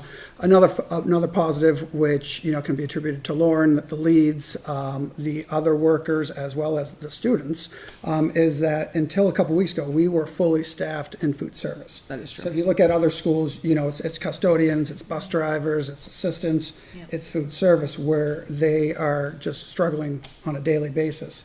And, you know, it's a positive place to work. It's, you know, and that's, has to do with the people who work there, as well as the kids who come in every day. So a lot of good stuff is happening there too, as well as average daily membership. If food wasn't tasting good, the kids wouldn't get it every day.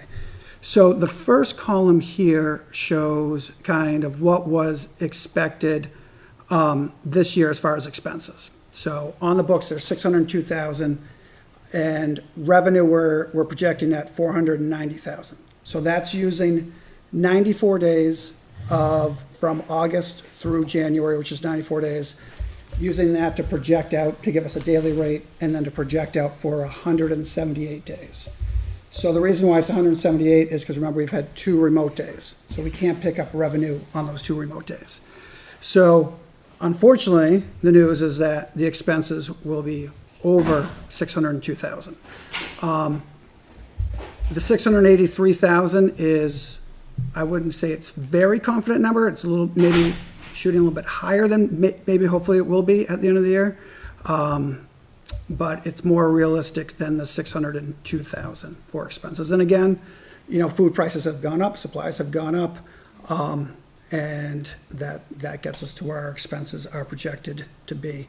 So the expenses are using kind of like where we were as of like a couple days ago, and then kind of seeing how many more school days we had at that point, which was that we hadn't bought food for, which was 55 school days, and then using about $1,000 a day for those. So kind of our current expenses plus 55,000 to get the projected expenses. So what is beneficial this year, which again wouldn't be next year, is that we are coming in with a fund balance due to the fact that it was universal free meals last year, and that included free lunch and free breakfast. And at every school, kids were taking them up on lunch, but definitely taking them up a lot more on breakfast as well. So that was just bringing in a lot of money. So if you're universal free, you know, right now it's $441 as a reimbursement. Last year, at one point, it was closer to $450, and that's every kid who comes in, $450. Where right now, if it's a paid kid, we're bringing in $335. So already right there, like if it's a paid GMS student, it's $335, where last year, that same student was bringing in from the free program, because every kid qualified, $4.50. So it goes, so $335 at the elementary school, $360 at the middle school, $385 at the high school. That's a combination of what a paid kid pays out of pocket, as well as that 85-cent reimbursement that we get for paid students when they get a value meal. So right alone, you got less students purchasing because it's not free anymore, and you have less money coming in for each purchase. So last year was a great year. Several states went to make it free, including I think Massachusetts. New Hampshire has talked about it. They haven't gone in that direction, but it was a good year. This year has become tougher, as you can see where we are with the budget. As we look at the budget, I think we look at the size of Litchfield, which has its advantages and disadvantages. Part of the advantages, which I've talked about before, is your kids are known here. When they're in the hall, there's not a lot of them in the hall. It's a comfortable feeling. But with only, the 1,200 or so students, everything else only gets divided out by 1,200. Where, another school district could have similar staffing in a way, similar expenses, but they might have 400, 500, 600 more students that kind of go through there on an average basis. And if they have 40 or 50% students purchasing lunches, well then, your opportunity to get revenue just increases at that time. So as we started putting together this, we came up with a suggestion for the meal increase prices. Now that's only gonna put a dent in things. Like I tried to say, well, what if we needed to kind of get to break even? Somewhere around 683,000. So that would be increases in our snack prices, increases in breakfast, and then it would also be increases in lunch prices. So to get to break even, it's more like getting paid prices at GMS to $425. So right now we're at $250 there. LMS would go up to $450. CHS would go to $475. So to get to a break-even price is a large increase. To get to break-even price, so as we talk about numbers like $4.25 or $3 or $2.75, we're talking in a different world. Like we went to Dunkin' Donuts the other day, and I didn't eat breakfast, and I got a coffee, and my family of four, and my they got food and a drink, and it was $40. And I think that's gone are the days of going into McDonald's and spending $12 or something like that for a couple meals. So everything's just gone up, and we get hit by those expenses as well. And in a few slides, which we kind of did get ahead of, we do have our surrounding district cohort as well, and what people are charging for lunches, and what ours proposed would look like against. But the are you all set with explaining that? Can I go with the other? Okay. The other thing as well. Just if I may, sorry. so just one thing to punctuate is we're talking about the current reality. We have that fund balance of the 127. Correct. But that's a one-time thing. So remember, next year the fund balance would be, because we have to pay this off, it would be zero. And then you're going to be looking at similar sort of projections on revenues and expenses, and having to close more of a gap. So I think there's a two-part conversation. It's what do we do now?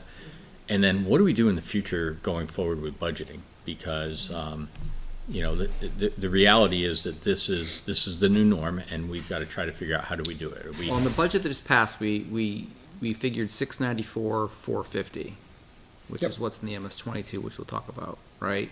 What's in the current year budget for food service? 602,000. 602, that's what that number is. Okay.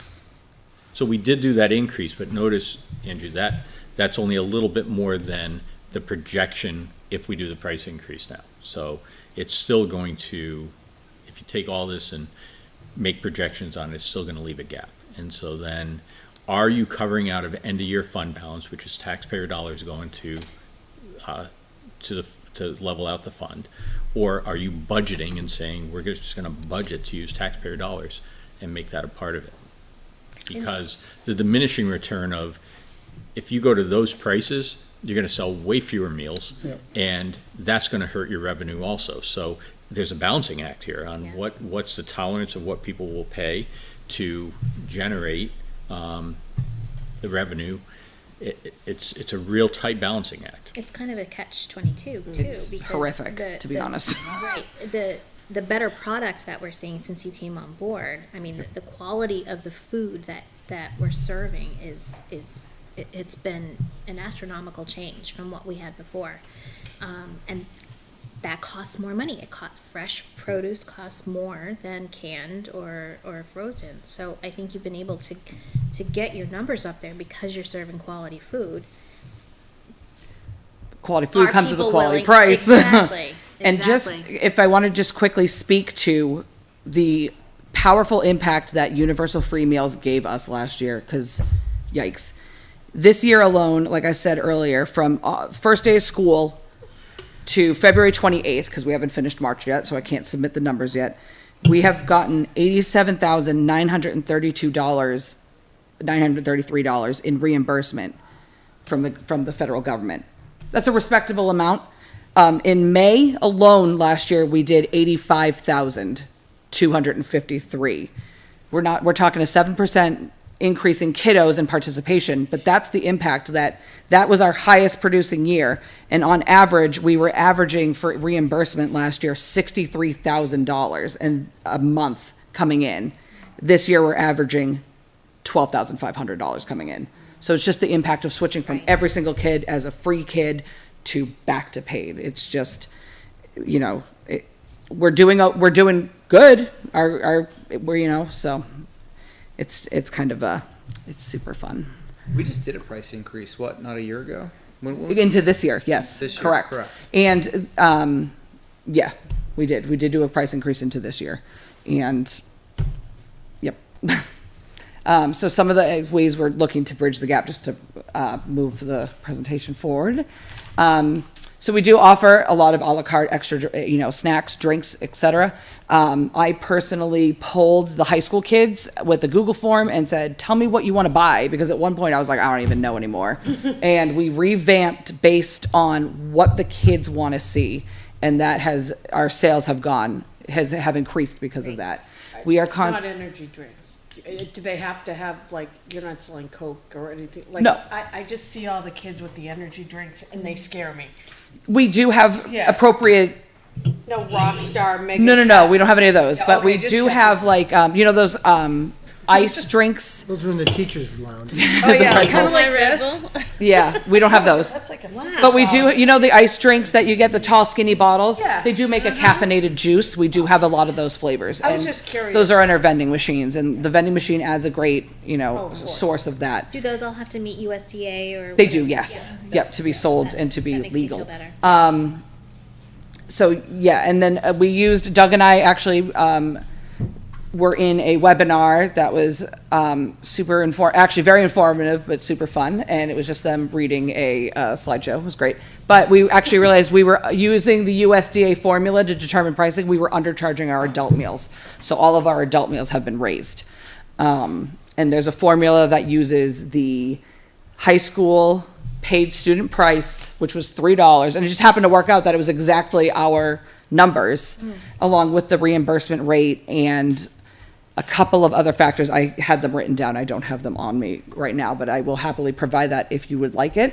And it came out to $4.25, so we did increase Do you that. sell a lot of adult meals? Actually, yes, we do. Good. Probably, I think last time I looked, it was like 650 on the year.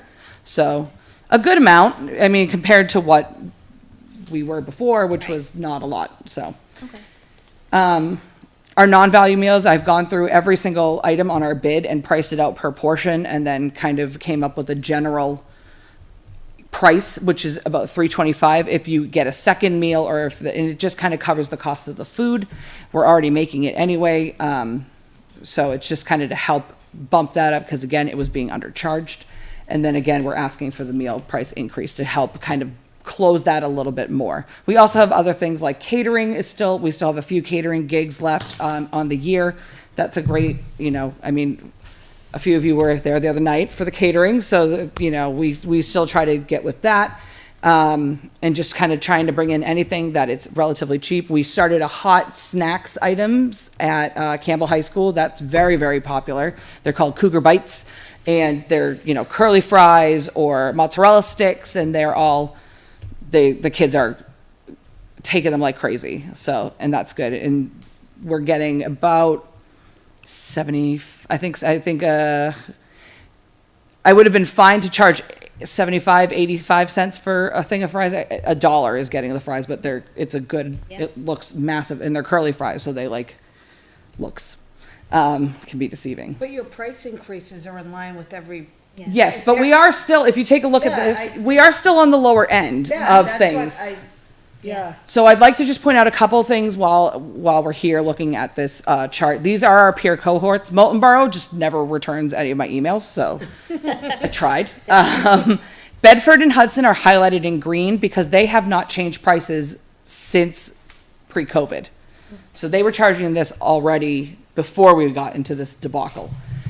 Bo and Sunapee, they charge one rate across the board for breakfast and one rate across the board for lunch. It's one way to bridge that gap even further, because Griffin, where we have the most participation in reimbursable meals, that could help go a way to close that gap a little bit. Excuse me. And Merrimack, which is another part of the equation here, is Merrimack charges, they don't have breakfast, but they charge at the high school, you can see $3.50 and $3.75. They charge a higher price for certain items as a specialty item. So I'm thinking of, we could do $4 is what I came up with for items specifically like the General Tso's chicken, which is a plate cost alone of $3.26, and Mandarin orange chicken, and any other item that is going to be like, I put the ramen bowl on there. I think it's on the next slide, if you don't mind. Yes, hooray. Full disclosure, the top picture is not mine. I didn't have a photo of it. That's from Wyndham. Shout out to Wyndham High School for providing me that from their Twitter feed. We don't do the egg roll, but that's what the full meals, the value meals look like. And this is what, again, that Mandarin orange chicken and the General Tso's chicken, we don't make hardly any money on that. So to just kind of give us a bit of a buffer to raise it up for these items only, they wouldn't be across the board. So on Mandarin orange chicken day or General Tso's chicken day, we would have a button that just says, specialty or General Tso's, and it would just be at the high school because the other schools don't have it. The other item I put on there is like our ramen bowls. These are items that the kids really, really like, but we have to buy some ingredients that are typically not what we would buy just because of the nature of the item. And when it comes to those kinds of costs and covering everything is what we're kind of looking to do. Vending? Here's our vending update. Here is our custom vending machine photo that's being currently built and may or may not be delayed because of supply chain issues. Hooray. My salesperson is raging about that, to be honest. But this is what our vending machine will look like once it arrives to us. We were granted permission to have a one and only payment on July 1. I know that had changed from when we talked about it in October, but yes, after going back and forth with Amanda Venezia from Venducation, we worked out an agreement that we pay the price and that's that, and then there's no 7%, charge and paying it over a course of a year. So unfortunately, we might have another vending update because when we decided on that, that was looking at the 7% finance charge, which I felt was just too high for us to have to pay for that. And knowing that at that time we had 127,000 in for fund balance. So I said, well, instead of paying 7%, let's use our fund balance. And that's no longer going to be there. So we're going to have to maybe go back and talk to them about that as well. that is true, yep. So we And can then always, did we pay like a lease or anything on that? Because well, that was where the 7% was coming I in. see. So, They can break it off per year. yeah, You pay but back that over. was what the 7% was Oh, I see. adding on to. So it's in the works. There's supply chain issues. We can go back and talk to Amanda and see what we want to do. But that is what it would look What was like. the cost of the vending machine? It was like 14. 14 or 15 or 16, yeah, somewhere between 14 and Yeah. 16. And this Hundred or has, 1,000? 1,000, yes. Yep. and this has sandwiches in it. This and this other- would be so yeah, it would be food and drink and snack. So we could again, it would increase revenue in our meals. So we could do sandwich meals. We could do we sell sushi. We could do sushi in it. We could do. Is it refrigerated? It's refrigerated, Wow. correct? Yeah. So as you would go higher, it's kind of a weird diagram because that's not what she Yeah. told me it would look like, but that's fine. Like the top part was where you could have all your chips and everything like that, Okay. and then all your sandwiches and stuff that really needed to be refrigerated. That's what I was you know. looking for, yeah. Salad shaker cups are really popular. You could do those. Breakfast items that could get our breakfast counts up, and you could package a whole meal in a container, so that way when they go to use it, and they can use their meal account and just punch it in. So right now, our vending machine that we do have, which was a free to us, just fill it with our product kind of situation, they have to pay cash. So if you don't have cash on you, but you want to grab something after school, you can use your meal account. gonna Is this say. only open after school? This will be open all the time Oh, good, at the high school. good. So, yes, and so that was what we were kind of hoping to do with it, to increase our revenues in that aspect of it. And we, like I said, we can change it out. A lot of it is customizable, where she said like the augers that turn, she goes, oh, if you find that something's not selling, we'll just pop an auger out and switch it with something else to sell something that would maybe go better. So there's a lot of, you could flip around a lot of product. It does accept credit card and debit card as well, which I know a lot of high school kids never have cash on them, but But it takes their meal card. it will take their meal account number too. So you can punch in like 1, 2, 3, 4, and it would take it off your meal plan. What if someone just started pressing random numbers? No, I'm just serious. A lot of times, so I don't have a ton of experience with this, but I know in Wyndham, they had ones that you would do that, and you'd also have to enter your birth date. So someone could come in. Code or something. Oh, yeah. Yeah, okay. someone could come in and be like, ha, I know Liz's PIN number. Yeah. But if they don't know your birth date, that's a thing. And also, when we would implement it, it would be strategically placed with a camera. Oh, So that perfect. way you could have, hey, Yeah. somebody Good went on and thinking. took my kid's money. They said they weren't at the vending machine. We can go back, pick the time out and find them, Great. whether they did or did not. So there's other security measures to it. Just checking. Yep, no, it's a great question. Are there other questions related to the pricing proposal and the food service overview? Just have a question about this, if there's an end of year surplus in the operating budget, could that be used to offset this year's price increase, or? I heard there's something weird with food service and. So- budgets, like We are total- weird, it's fine. We are mandated to bring everything to zero. So if it was negative in food service, we would have to use general fund money to bring it to zero. So my question would be, could you make that decision before you funded the 3 warrant articles, right, that passed? Yep, those would go before funding the warrant articles. Yeah, so the warrant, because the warrant articles are truly fund balance, where this wouldn't be, let's say we ended up needing to pay 50,000. That 50,000 isn't considered fund balance because it had a purpose to go to, which is equaling out the food service to zero. So that's, there's quite a few towns, including Litchfield, who have paid money at the end of the year. And there are several towns also who budget into their general fund, which, then is raising tax money, say like 80,000 or 50,000 for food service that they know they're just going to, at the start of every year, they're going to say, okay, we're going to support 50 or 80,000 of food service with taxation. So they tax it, they raise it, and then they bump it over to food service at that time. Because it can be hard to break even. You're supposed to match revenue with expenses, but with known expenses, sometimes it's depending on the size of your district, it's not always possible to do that. So there are several districts out there that every year, it's part of their general fund. Right, but for us, if we budget an extra $50,000 for food service and we don't need it, that $50,000 stays in the budget, right, and that can be used someplace else. I guess I would be in favor of using whatever, if we have a surplus at the end of the year, to make up the difference on the food service rather than budget more money for food service and then just have that roll into the budget, unless you could pull it back out. So I think, I see what you're saying. I'm on board now, sorry. Took me a second to follow. yeah. So when we're My looking. mind is a strange thing, so. I Let me got just you. go where It's we fine. are. So historically, there was, when we left fiscal year 17, there was about 82,000 of fund balance in food service. The next year, they did not break even. Expenses were over revenue by 38,000, so they used 38,000 of that food service fund balance to get to zero, because again, we have to get to zero. The next year, fiscal year 19, expenses exceeded revenue by 84,000.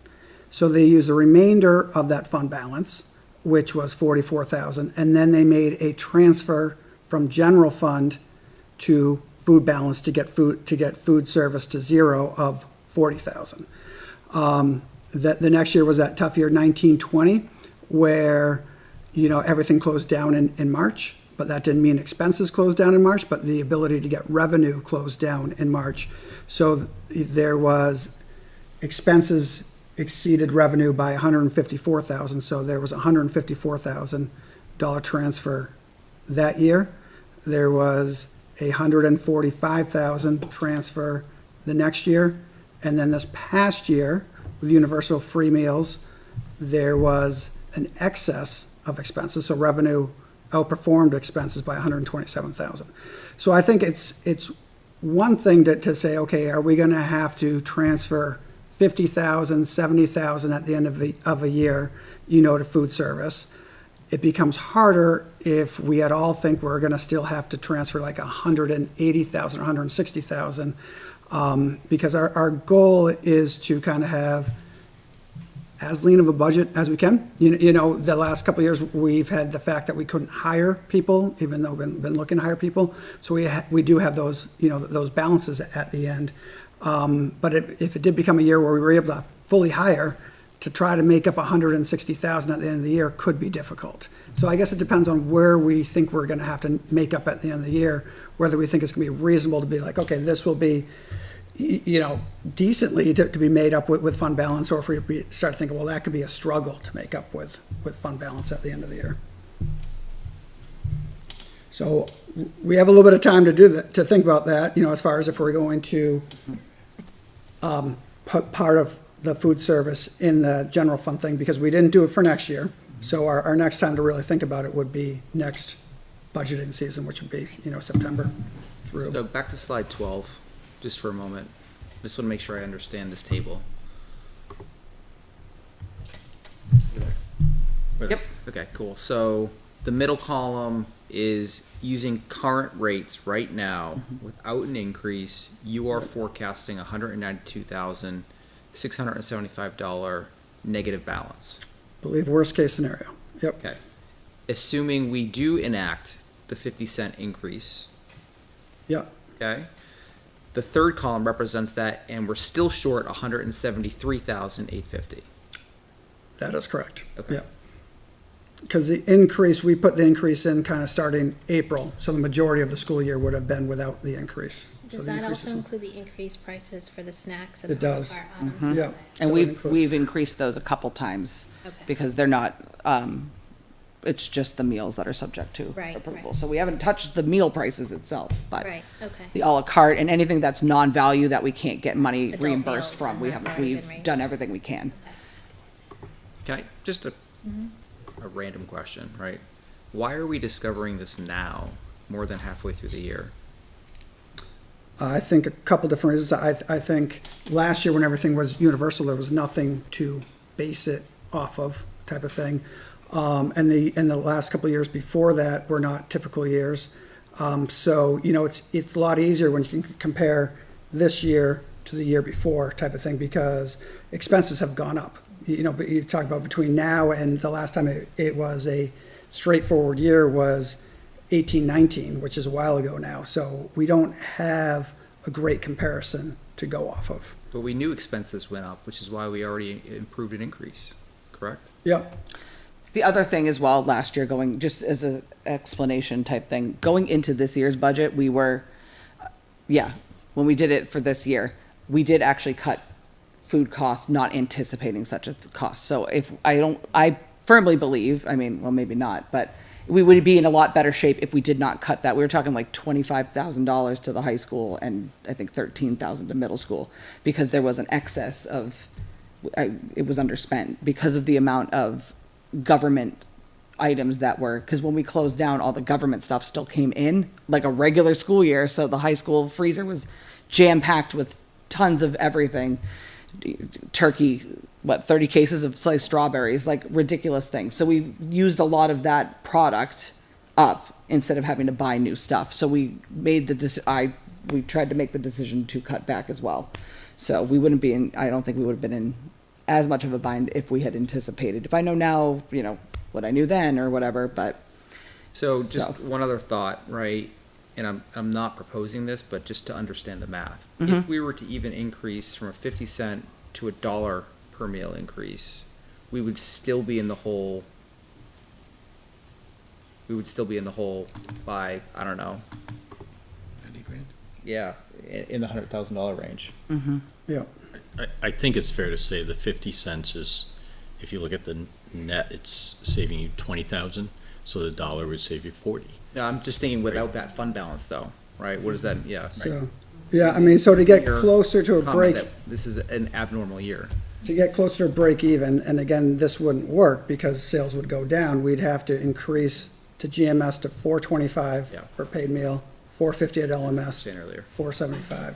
Yeah. But once we do that, we're not gonna, I mean, right now, when we're forecasting that, you know, the amount per day that was purchased is gonna kinda stay the same, because as people hear 50 cents, they might not be happy about it, but they also go to the grocery store once or twice a week, and their bills have gone up a decent amount. So for us to ask for another 50 cents probably doesn't seem that unreasonable, but if we bring up the prices that much, I think a lot of families might be like, well, maybe I'll try to make it work with. I got it, but I mean, I'm concerned because what's the real cost to run the program? And that's the higher amounts you just presented, Yep. right? And if this is truly self-funded, which is always the spirit of food service, Yep. then we should be charging, and I'm not advocating this, but we should be charging what it actually costs to run the program. Yeah, no, I think this is definitely a step one of many conversations Yeah. about this. And with step one being the 50 cents, and obviously it can be changed, whether it's 50 or less or more, but trying to kind of respect what parents have known so far this year and try to bridge the gap a little bit before the end of the year. But yeah, I think we got to keep on this discussion as far as what makes the best sense for food service moving forward. Are you looking for action tonight? We would like to start with the new prices in April. So that is tonight, yeah. So, but we understand that it's a bigger type of topic, but I think that first step would be good. I don't see that we have a choice. Yeah, I don't either. I will say, I think we need to make sure we're building in, and I'm not sure how we do this. Michelle, if she were here, I would say build this into the calendar of a review of a potential expense between in January when we're finishing the first semester into the second semester, because I feel like it's confusing to parents to just randomly April 1st change prices mid-year, but clearly there's a need this year to have increased those rates, frankly, back to January. So for future planning, I do think we should plan to have a food service presentation in December so we can be ready to raise if we need to. I hope we don't have to, but December and June. yeah. I have kind of a sidebar question before we vote. In the past, we've had discussions about negative balances in student accounts. How are we doing with recouping those funds? Are we? So we are currently at about $1,900 of people that owe money District-wide. district-wide. That's not bad. That's a It's lot not better than bad. it was. Reminders. Reminder, when I started, it Yeah. was $7,000, so it's great, all things considered. Yeah. Not, I mean, you know, I'm one obviously of we want those. You're everyone to getting a pay their check bills. tomorrow. But yes, that is, to have that, is good, and we Yeah. do, you know, Good. we have been getting a lot of help from, counselors at schools to reach out to parents, because I personally will email people too, and they just ignore it, so I think, I'm not blaming anybody. But, yeah, we do stay on top of that. All of my leads know they send out letters just randomly throughout the week, and then I'll go on anytime I'm on, I'll send letters out too, so Great. I kind of just annoy people into paying. But it's fine, I don't mind annoying people, so. All right, so at this point, I'll make a motion to increase breakfast across all three schools from $1.75 to $2, and then increase school lunch at GMS from $2.50 to $3, at LMS from $2.75 to $3.25, and then from the high school from $3 to $3.50. I'll second. Any other questions or comments? There's just the specialty pricing at the high school too, which Oh. were, some of the meals were $4, the ones that So that cost under a more separate too. motion. Yeah, I'll do that separately. Okay. Yeah. All right, So my only concern would be people are feeling it at the Hannaford or the Market Basket, and now they're gonna feel it here too. And given we don't know where we're gonna be at the end of the year with a surplus, then I would vote no. Any other comments? Yeah, I mean, I would send out another round when we do send out notice that we're raising the prices. Oh Send yeah, out that we another have to, if round we of change, increase any kind of pricing, like, applications for free and reduced lunch. absolutely, yep, Yeah. yep.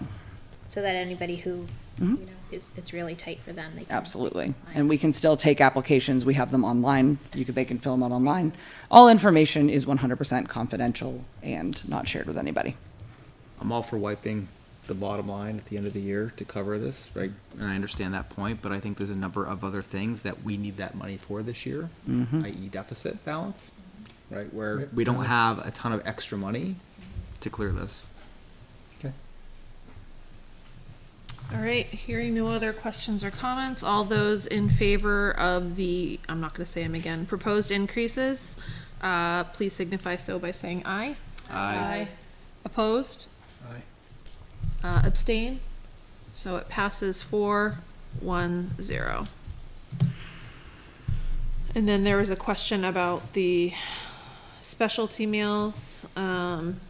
Is that something we need to approve? I thought because it's à la carte. It no. will still be reimbursable, so So it's it's just reimbursable, because okay. the items are very expensive, that's all. Lauren, just to Yes. help the board. Yes. When the specialty meal is offered, there is still a value meal option. It is still a value meal, yes, we still get the Sorry, Is there reimbursement. another? But a meal? child could choose the value meal and eat for Oh, yeah, free yeah, 50 yeah. at the So, high yeah, I'm school. sorry, I understand what Or you're they saying now. could say, no, I want the specialty meal, I'm willing to pay." Absolutely. So the specialty meal would there is always the, so that would be like the main line. So we always have the express line that offers whatever. It's like every Monday is one thing, every Tuesday something. It's kind of like a grab and go. We have salad. We have our deli bar, which is, super, super popular. We also offer parfait meals. We're expanding our grab and goes. So there is always another option for somebody to have if they do not want to pay the $4. There's no is there a difference? Could a reduced or Oh, yeah. free lunch still get the $4? 100%, Okay. absolutely. So there's no Yeah, so difference. Okay. a reduced price meal, regardless of what it is 40 cents. So they will pay, because we get that made up in the reimbursement, so it Got ends it. up being the $4.41 in total.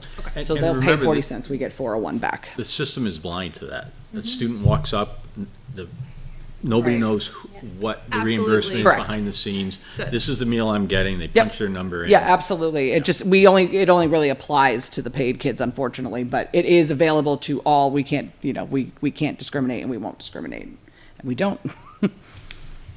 I will make a motion to increase the specialty pricing to $4 a meal. A second. Any questions, comments? All those in favor, please signify so by saying aye. Aye. Aye. Opposed? Abstain? Passes 5-0-0. So can we ask that you present the updated numbers in June? Absolutely. July, because you're gonna need June to close it. And yes, technically, yes. So we'll do our best, Yeah. June or July. Like, yeah. In that range. Somewhere around there. It's in that time frame. But yes, Because I was thinking even January, you need to close January, so It's it's probably almost January and July. it's like a February report unless you want it to be shot, because the 90th day is January 20th. oh, yep, so it is. Right, so You're right. if you're looking for mid-year, you're really looking at February, July, or we would have to project the last little bit. Okay. Okay? Whatever's easiest. Twice a year update I think is helpful. I'm all about that. Okay. Thank you. You just want to see me twice a year. It's really all. Bring some more snacks. Yeah, we'll bring more snacks and Cookies. cookies. Wait, it was scones. That's what it was. All right, we're moving on to community comment on agenda items. This is like the 8 o'clock I time. know, I Thanks, everyone. apologize that we are where we are, but is there anyone in the public that would like to make a comment? Hi again. Come on up. Yes, please. I was tuning in beforehand and I noticed that the gallery was not visible on video, which I was kind of happy about. Can you state your name and address for the record, please? Michael Anaskovich, 20th Century Lane. Wonderful. What comments do you have for us today? On the agenda item about the pricing for the preschool, I know you had a little struggle with that, but you agreed with it in the end. And it sounded like it's more of a messaging issue for the parents. And, you know, maybe there's some kind of a PR exercise that needs to happen. I don't know. I'm sure parents are overwhelmed with things that they have to think about as well. But it sounds like, yeah, it's the right thing to do, but, you know, how do we convince people? On the meals thing, I came here tonight just wondering, are there kids in Litchfield who are going hungry at school? And Oh, she's back. yeah, and so the question I had was, because this is far different from when I was in school, are parents footing the bill for, or part of the bill for the school lunches? And it sounds like the answer is yes, right? And it was interesting to see that 48% of the kids participated when the meals were free, right? And I can't remember, I think, what was it, something maybe 25% before then? Okay, so you've got a gap there. So you can extrapolate that probably and say, well, how many kids do we have? Take the difference between 25% and 48% participation. So you're losing that 23%. So you could potentially say, well, rough numbers, 23% of the school body is going hungry at lunchtime. So that was, I just wanted to clarify that and make sure I'm kind of seeing things the right way, so that we do potentially have kids, you know, going hungry at school. Or would they be bringing lunch? Yeah, they bring lunch.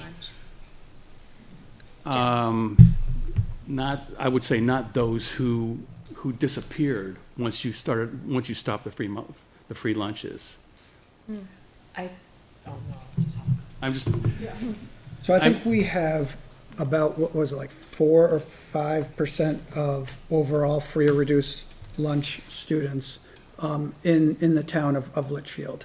And then last year, everyone got to have free food. So it didn't matter if your family was free and reduced, it didn't matter if your family made combined income of 500,000, everybody got free meals. And then also what happened in COVID too was that it was such an impact on kids, definitely, but also families. Everything just got harder. So a lot of parents said, hey, you get a free meal at school, go ahead and grab that free meal. Sure. That means I don't have to make lunch anymore, type of thing. okay. So Sure. so Absolutely. so there isn't like a 25% gap there. And those students who do qualify for free lunch, as long as they fill out the paperwork and we try to make it as easy as possible, Okay. they still get free lunch. Okay. And they'll continue All to right. get free lunch or reduced lunch if they're up a bracket from there as well. So there isn't a 25% difference that they're going hungry.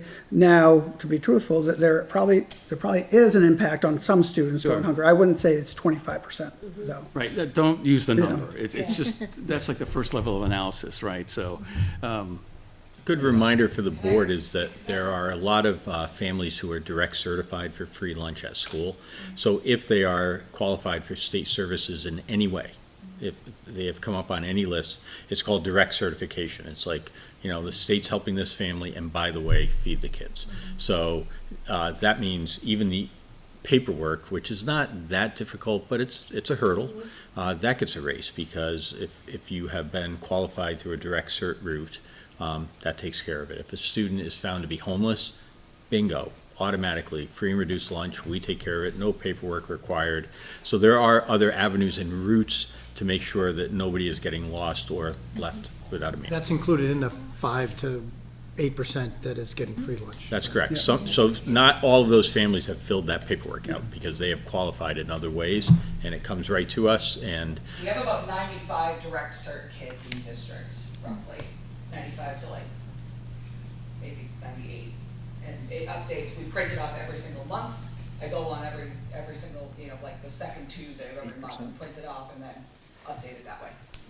But I think to your point is one of the reasons why certain states have decided to make free meals consistent now in every year, because they do realize even though they might not qualify for free and reduced, it does mean that they're not hungry. And for them to get a meal during, to know they're getting 2 meals is helpful for those families. And it's also very important for learning. You can't learn if you're hungry. I think It's the harder last, to learn if you're hungry. Yeah. the last thing I would say on it is that my understanding is no student is ever turned away. If they get in line whether they have money on their account or not. Sure. If they get in line for lunch, they get some version of a lunch. Get a peanut butter sandwich, I think, Yeah. which I would have every day. Yeah. Probably sun butter these days. Yeah, sun butter. Unless somebody has. The other thing is, and this just came out today, is that so next week there's a webinar about it. There's something called the Community Eligibility Program. That means if you have a population that is 50% free, reduced, or higher, everyone gets free meals. They're lowering that to 25%. So it's gonna help a lot of families that had an impact. That literally just came out this afternoon. So more information to come on that, but that is something. It was just a really basic, I don't know anything question. Are parents footing the bill for this? To an I hate extent, to sound yeah. like, everyone else my age, but, we never had that problem. And, if I had my way, like, the most favorite lunches were pizza, spaghetti, and sloppy joes. I think we could live on that, right? Probably cut our costs in half. Thank you. Anyhow, thank you, appreciate for your it. input. All right, we're moving on to correspondence, and it's my last official laundry list of correspondence, so I'm just going to read through. March 9th, Denise McHugh, community member, provided feedback on the proposed preschool program changes and was concerned that the reduction in days for peer friends would impact special education students. On March 9th, Erica Ruggles, a community member, emailed regarding preschool to advise her 4-year-old was in the program and goes 3 days a week. On March 10th, Mr. Mitchell, GMS principal, emailed regarding preschool, stating that the 4-year-old program is 3 days a week. On March 10th, Mr. Totten emailed regarding the plowing contract to indicate that there are 6 total payments, and at that point, we had made 5 payments.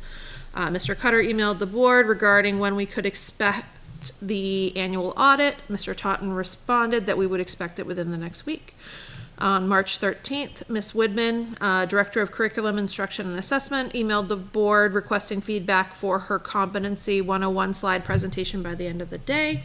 On March 13th, Dr. Jetty, Superintendent, emailed regarding the staff professional development day being remotely during the weather. I don't think I needed to read that one because it went to everybody, but I did anyway.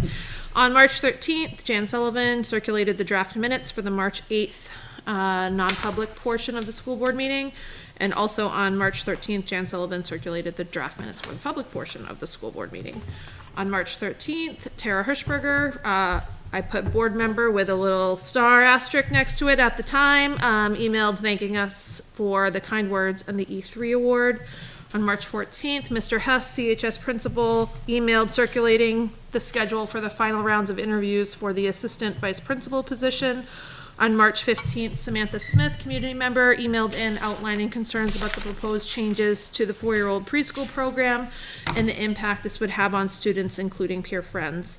On March 15th, Mr. Benoit, CHS teacher, emailed with feedback on competency-based education, grading, and project-based learning.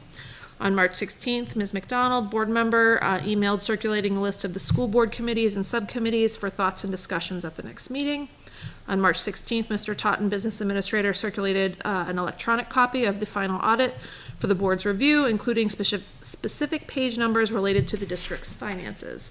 On March 16th, Mr. Totten emailed the school board regarding the municipal lease being held by Signature Bank, which was one of the banks that was closed earlier in the week. The balance is not in jeopardy, and disbursements are expected to run as they always have. There were responses by Mr. Cutter and Mr. Totten. On March 17th, Ann Inamorati, accountant, circulated the manifest for tonight's meeting. On March 17th, Dr. Jetty emailed the board circulating the March 15th, 2023 Concord Monitor article regarding Concord School District's effort to secure land, and that their offer to purchase 38 acres for $3.5 million was rejected by the sellers, and advocating for more building aid. On March 17th, Barb Bilowski, I know I say it wrong every damn time, circulated the draft agenda for the school board. On March 17th, Elizabeth McDonald emailed thanking folks for their commitment to the district and attending the multiple nights of activities last week on Wednesday and Thursday night. On March 17th, Ms. Hathaway Roubaix, an LMS teacher, emailed with feedback regarding competency-based education and grading. On March 18th, Melissa Reiki, community member, emailed with feedback regarding competency-based education and grading and requesting changes. On March 18th, Denise McHugh, community member, emailed with feedback regarding competency-based education and grading. On March 19th, Mr. Totten circulated the MS-22 and its need for signatures. There were responses by Mr. Cutter and Mr. Totten regarding how to reconcile it with the voter-approved budget. On March 20th, Kathleen Follis, community member, emailed sharing that the CHS First Robotics team did well that weekend and designed and built their own custom robot for the season, which was a first for them. And it required more planning, building, and programming, and they narrowly missed the playoff round, but they're already back to work to improve the structure. And there were responses by Mr. Hess and Ms. Follis. And I believe something came in just before the meeting, but I don't have that on my list. I didn't see it. So Let me check. That's that my will new be job. Liz's first correspondence to report on at the next meeting. Okay, so that is us going through correspondence, superintendent's report. So I'm going to be fast because this says 6:10, it's actually 8:05. I'm going to take note of that. So the election results, I've livened up a link for you to take a look at, but basically these are the warrant articles. This is a document that I found that Michelle had created for us, and kind of a fun document because if you look at page 1, it traces the history of the school budget back to 1949. Kind of fascinating when we spent $12,209.29 on the budget, and then we had a $3,000 warrant article at that point in time for an addition to GMS and adding a teacher. Wow. And I just want to put that in perspective for you as to $1,000. how things have changed since 1949. Doug has updated the document down below with the most current. Michelle had actually brought it through 2016, and we're in the process of just getting the rest of the numbers updated. So, but kind of a fun thing to track. And if you click on the warrant tab, and go down to the blue the purple at the bottom, that's this year. And I wanted to start a tracker of just where the votes had landed by each warrant article. And so you can see warrant article 1, our budget, it actually passed by 19 votes. There were a total of 1,337 voters on that question. And I know the town certified the election results for us on Tuesday. I believe we got that from the town. So that's now the official. So there was a question about whether there was going to be a recount. I'm not sure if they did a recount, but it was certified, so the results are now official. Warrant Article 2, the land purchase. I wanted to just punctuate that it did receive 52.38%, and I'm punctuating that because a bond vote requires 60%. And so, yes, the land has been approved by the voters, but it was not approved by the supermajority that's required for a bond vote. And that's a much bigger ask. And I want to say that out loud because we have the purchase and sales agreement, we have the voters saying, we like the location, we like the concept, a majority of the voters saying that. But whether there's a warrant article for a school next year or the year after, whenever it is to come, I think that's telling us that there's still a lot of work that needs to be done in order to bring that forward. And then the 3 capital reserves, or I guess capital, and a new benefit fund, those all passed. And the other thing I would just point out to the board is if you do a correlation between the voter support and the budget committee support, you'll see there's a pretty direct correlation. So when the budget committee had a relatively split decision, like 5-4, the vote is weaker. When it's a strong 9-0, the vote is stronger. And so it really highlights and punctuates the need to continue to work very closely with the budget committee to gain support for initiatives the school has. And then I went back to 2018 to just sort of track the history of, the history of where the votes have come and how many voters we had. A question that I was asked was about voter suppression based on the voting in the middle of a snowstorm. And so that's why I added it up. And I don't see it. I mean, quite honestly, 1341 is a little bit lower than the 1540 last year, but it's more than the 1193 the year before. It's, statistically similar to a 1411 the year before that. So I'm not seeing that there was any real impact. I think the fact that the town scrambled and opened for absentee ballots on the day before, and I heard 400 absentee ballots were processed, so, I think that shows that the voters, by and large, had access to casting a ballot, so. I'm open the floor to other comments or questions about the election results or the history that's been shared with the board. I found it interesting that there were 5 additions to GMS between 1949 and 1971. That's insane, that the building, you can tell which one went where. There are 3 more after that. Are they right? Wow, 73, 78, 83. wow. I'm I pretty, stopped. I'm pretty sure the 1949 edition was like, they created that it was a small little thing that was done just off the 30s building. So that's why it was only $3,000. It wasn't a huge addition versus the $46,000 edition in 55. We know what the 55 edition was, which is, So the only thing I can think of is that what I have for my dates and the actual completion dates, I think 49 may actually be the 53, which is basically just rooms 9 and 10, which are those 2 front buildings. And then after that, they kind of looped it. built What? the L, and then It's the MS-22. So, So on the land purchase, just remind me, right? Now that that's been voter approved, there's no funds changing hands on this.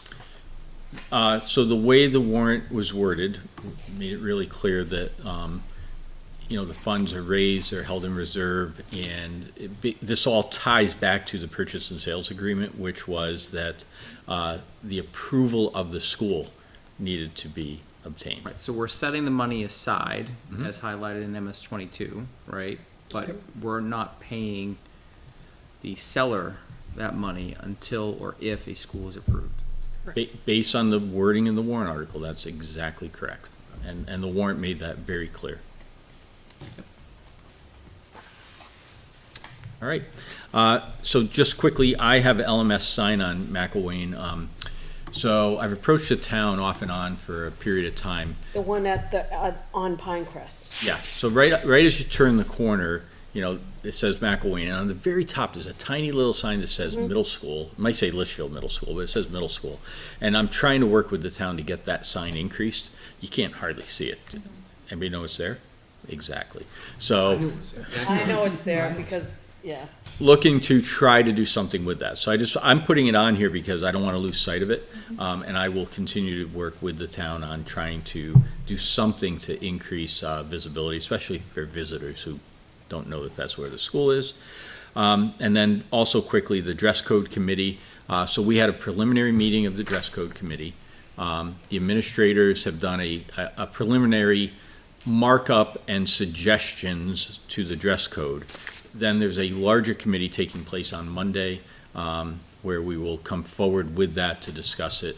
We're sort of on a fast track if we can do 2 meetings with the dress code committee and then bring the dress code back to the board, and hopefully before fair weather hits, although today was pretty darn nice, but it wasn't dress code violation nice. So we will be back with a policy before the end of the year.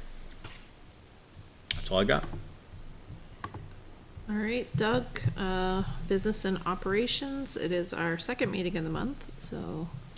Yeah, so we have an invoice from LMS for the North Branch work as well as the financial reports. And again, the goal of financial reports is to open it up to everybody, not just school board members, not just budget committee members, but everybody in the town to kind of see where we're at after every month. So again, this would be after February, and to kind of be able to compare to last year, both revenue and expenses, see where our cash balance was in the bank. So just try to be transparent so everyone can make an informed decision. And then we have the appropriations as voted, which is the MS-22, which is after it's signed, that's the last thing that's due into the DRA after the annual meeting. So once that's signed, I'll upload that to the DRA. Looking at the time, I just want to kind of respect the time as well. So if there's any questions. Does the budget committee, just remind me, right, given my new role, does the budget committee have access to this BA report? Yep, so it's open to anybody with a link. Okay. So budget committee, anybody else in town. Excellent, thank you. Tara did email it over, I believe. once it. but- I think she also let them know that it is open to everybody. Okay. Even though she had been emailing it over, Yep, her email over wasn't doing anything special to it. It was- correct. Yep. So just to be clear, that when this went public on Monday, everybody in town had access to it. Budget committee member or not, everybody Yep. has it. All of your links are visible to anybody with the link. Yep, Right, that is so correct. complete transparency, everything here went public on Monday. And then it's, I just want to make sure I don't have to download the report and send the report. I can just send the link. You can just send the link. Yep.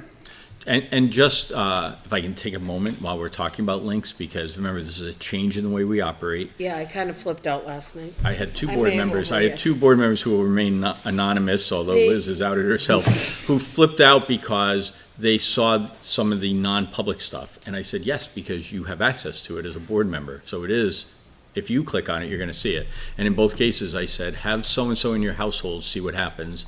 And the answer was, you have to request access. And I said, that's the way, That's, I should have I got emailed you. there's another document that you don't have access to, too, I wrote down. and that's the way it should operate. And I will just assure the board, Barb is like so nervous that she's gonna put something in a wrong folder, but she's doing an awesome job. It's all going into the dedicated folder that only board members can access. So you're gonna see a link, you're gonna see it, don't worry, nobody else is getting access, so only people who It was we a little allow. scary. It's a little freaky, No one needs to know anybody else's. but this business. is far better than multiple copies of the same agenda. Yes. And people at home not being able to follow along because they don't have access. Yeah. So I think we Correct. solved that problem, and now the onus is on us to make sure that things go into the right folder, which is where the restriction occurs. Okay, sorry. With respect to the MS 22, is that here to be circulated? Is Yeah. that making It's it? over here. outside. Okay. Are there any other questions for Doug? We already had our student representative report. The next is public minutes for March 8th, 2023. I'll make a motion to approve the public minutes from March 8th. Second. There is a motion and a second. Any questions or comments? Just a procedural piece, Peter. So this is a Google Doc. You have commenting permission on it. So if you see anything ever in the minutes that you think were off, you didn't vote a certain way, or you feel it doesn't capture the spirit, please use the comment feature to mark it on there. And all board members will see that and will be able to discuss it. Jan does a pretty good job, but you still should reserve that ability to comment on it. And I don't see any comment on the 17 pages of this minute, so. Seeing no other questions or comments, all those in favor of approving the March 8th minutes, please say aye. Aye. Anyone opposed? Abstain? Okay, so passes 401. Moving on into reports, committee reports. Trying to keep it quick for tonight. Budget committee obviously hasn't met, I don't believe. Facilities, Tina, did No. that? No. Emergency management, We did meet, but there was no board member at that meeting. I can go over quickly what we did. So far this year, both CHS and GMS had their Homeland Security walkthrough. So we've been debriefing that, as well as debriefing how they've been talking with their staff about the results of that. We had the middle school walkthrough today. The reason why we held off on the middle school was because it was under renovation. Sure. So we went through that walkthrough today with State Homeland Security, as well as police and fire, which is always great when we get all of us in the same room. So that report will be out in like 30 to 45 days. And then we continue to talk about reunification plans, as well as what we want to plan for the rest of the year as far as drills as well. So, I want to say thank you to and Mr. Perez for sending out the blue light email today to parents. It was a good email, so. And the same went out at Griffin. It did. I assumed it did too, but I don't have a kiddo there, so. I All three don't- have gone out. Yep, I shared it on the school board page too. yeah. I don't get one from I get stuff from LMS and I don't have a kid there. That might just be the way that the is set up, but regardless, More because the way school messenger is, I bet she didn't click school board, because school board's a group that I have in mind. Oh, that, gotcha. So she probably sent it to, guardians and students. She sent it I already knew what it was. Yeah, I saw that before somewhere. I posted it on a page. but it's definitely good information for families to Absolutely. have if they see the blue light on outside. Don't go in. Don't go in, stay where you are. Grading and reporting committee, we did meet today. I think we're gonna be getting into grading and, are we getting into grading and reporting later? No, we're gonna talk about, the community Debriefing the forum. forum. We continued the conversations from the forum, some of the ideas that came out of the forum and asked committee members what they thought of those various ideas and thoughts, and it's a work in progress, but there were some good conversations. Perk, No. joint loss? No, you already said No. no. No school. Website? Already reported earlier this evening. Perfect. Wellness, Tara's not here, and we just getting started. Capital improvement, I don't think there's been anything, right? Nope. All right, moving on to new business. There was 2 policies for us to discuss tonight, wellness, and then we still have this special education funding policy. It's been kicking around for months. I'm opening it up for discussion, and where are we at as a board? I heard different things, like it's not really, I don't wanna say it's not important, but it doesn't pertain to this school year because the budget committee did make cuts already. The special education funding policy we put in place is for fiscal year '24, right? It's not for this current fiscal. Yeah. Right? Correct. There was a suggestion from there that we should put it into our policies. Andrew put it into writing for us to It wasn't a discuss. suggestion, it was a board-approved motion. The motion, correct, the motion was approved. I believe it was a suggestion from Mr. Sun as well, that it should be put into policy to be a regular review. An annual review? Yeah. Yeah. That's what, yep. And I think that's what the intent is behind the policy, to have that annual conversation. The question is, do we want to approve this and have this be part of our policy? I'll make a motion to approve. Is there a second? I would second. Okay. Further discussion? Comments, questions? It's just, I'm not, usually our agenda is first read versus approve. That's why this was a little confusing to me This tonight. would Yeah. be the first reading. No, we read this as a board. We didn't approve it as a first reading. We did not approve it as approved. Yeah. You typically vote first read, and there hasn't been a vote taken in them. Got it. So So this would that's be- why this is a little confusing the way this is laid out. Okay. So this is the approval of the first reading of the policy. Correct. Can I amend my motion to say that? You may. So moved. Does your second agree? He does. Okay. It is now amended to be a first reading. Any other questions or comments? I would request that Andrew, as our budget committee representative, that you bring this to the budget committee, and Okay. I would request that they would have the same policy moving forward, that if we're gonna memorialize this as a policy, that they institute the agreement. The budget committee doesn't have any policies though, right? They have their bylaw, Yeah. which isn't policy. Is policy or It's not not. policy? Okay, well, That's their operating as procedures. this is putting into writing an agreement between the school board and the budget committee, like I've said before, I would like them to also have something maybe in their bylaws that they agree to this as well. I will certainly present that and ask. Could we get a letter from the budget committee or something like that to MOA? do it? Yeah. A memorandum of understanding? We can present it and I will present it to the budget committee as recommended by the board, and it's on the budget committee to action or do as they'd like. Yeah, I'm comfortable approving for a first reading. I'm not sure I'm comfortable approving for a second reading until Yep, we hear from that's the kinda budget where I committee. Okay, well, we should have an answer, right? If they're meeting on the 30th. 30th. By our Yep. next meeting, I'm thinking we'll have a clear answer. Perfect. Great. All right, we have a motion and a second for a first reading. And for clarity, are you accepting the track changes that are, so there are suggestions to X out some pieces and to change wording on one part, so just want to make sure we know what we're voting on. That's a good question. Who did that? Mike did two and Andrew did one. Okay. Replace handshake, Andrew did replace handshake agreement with understanding. Yeah, I like that. I saw that. Well, just because you had a great point, right? Yeah. Who was the handshake with, and what, I have no idea. Still haven't met We've the always person. referred to it as a handshake We agreement, hear but I don't know. about it a lot, though. Hear a lot about it, but It was a virtual high five. Yeah. Okay, So so just to so I'll clarify with the moving party, are you making your motion for first reading with the changes? Yes. There we go. And is the second in agreement? Yes, ma'am. Perfect.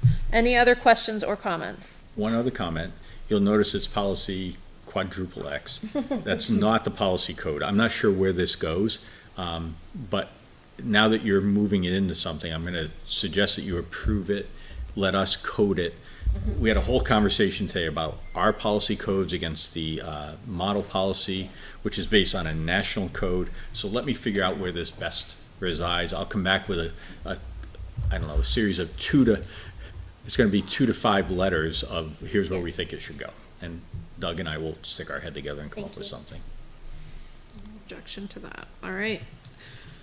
All those in favor of approving the special education underspend policy for a first reading as drafted and with changes, please signify so by saying aye. Aye. Anyone opposed? Abstain?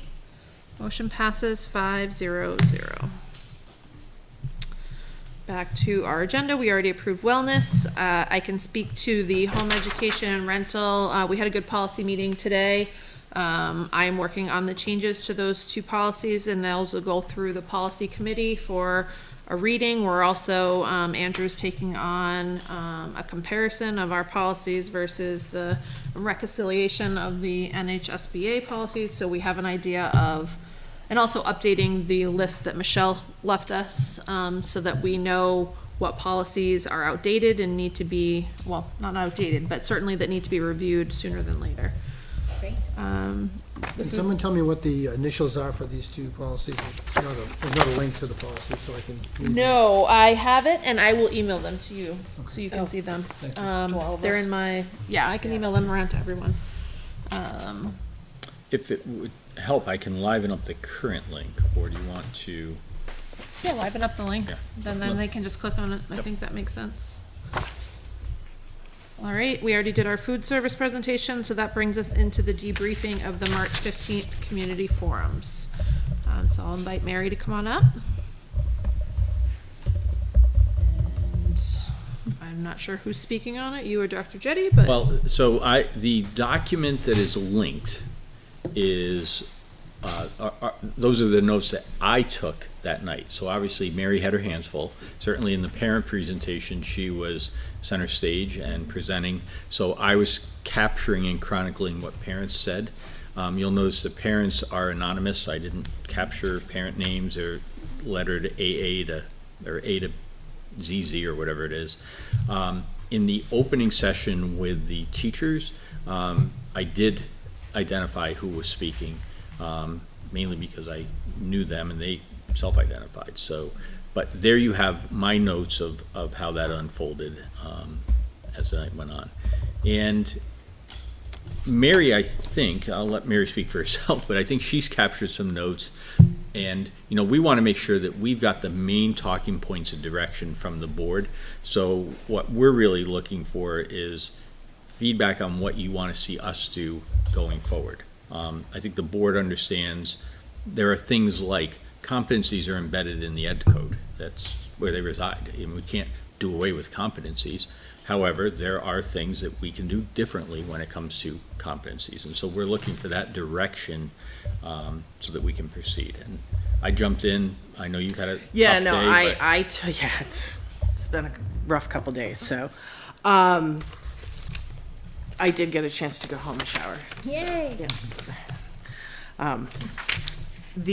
What I did was I took the notes and just sort of went through highlighting some of the recurring themes in both the parent and the staff one. And so I have started putting these topics out to like our grading and reporting committee so that we could get feedback from that group, because ultimately as we make changes to things, it goes through our process is that it goes from building to that group to the board.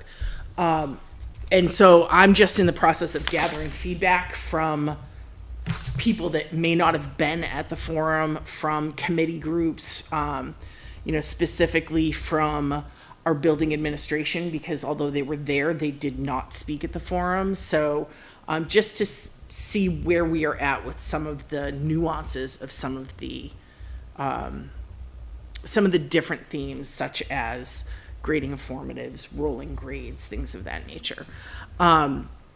So that's really where I am at with it and what I've done over the last week, so to speak.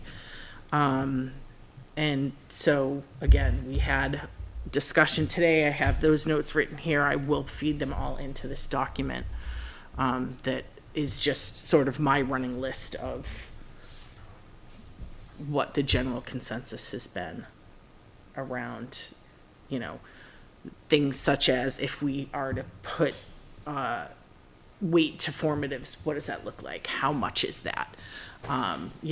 Is it the same in all three buildings? Those are the kinds of discussions that we're starting to have. Again, it's only been a week.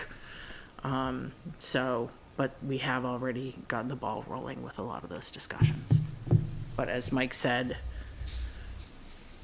we are looking for, you guys heard both sessions, and we are looking for what the will of the board is in terms of things that we should be pursuing and things that, we can't just do away with competencies. So who wants to start?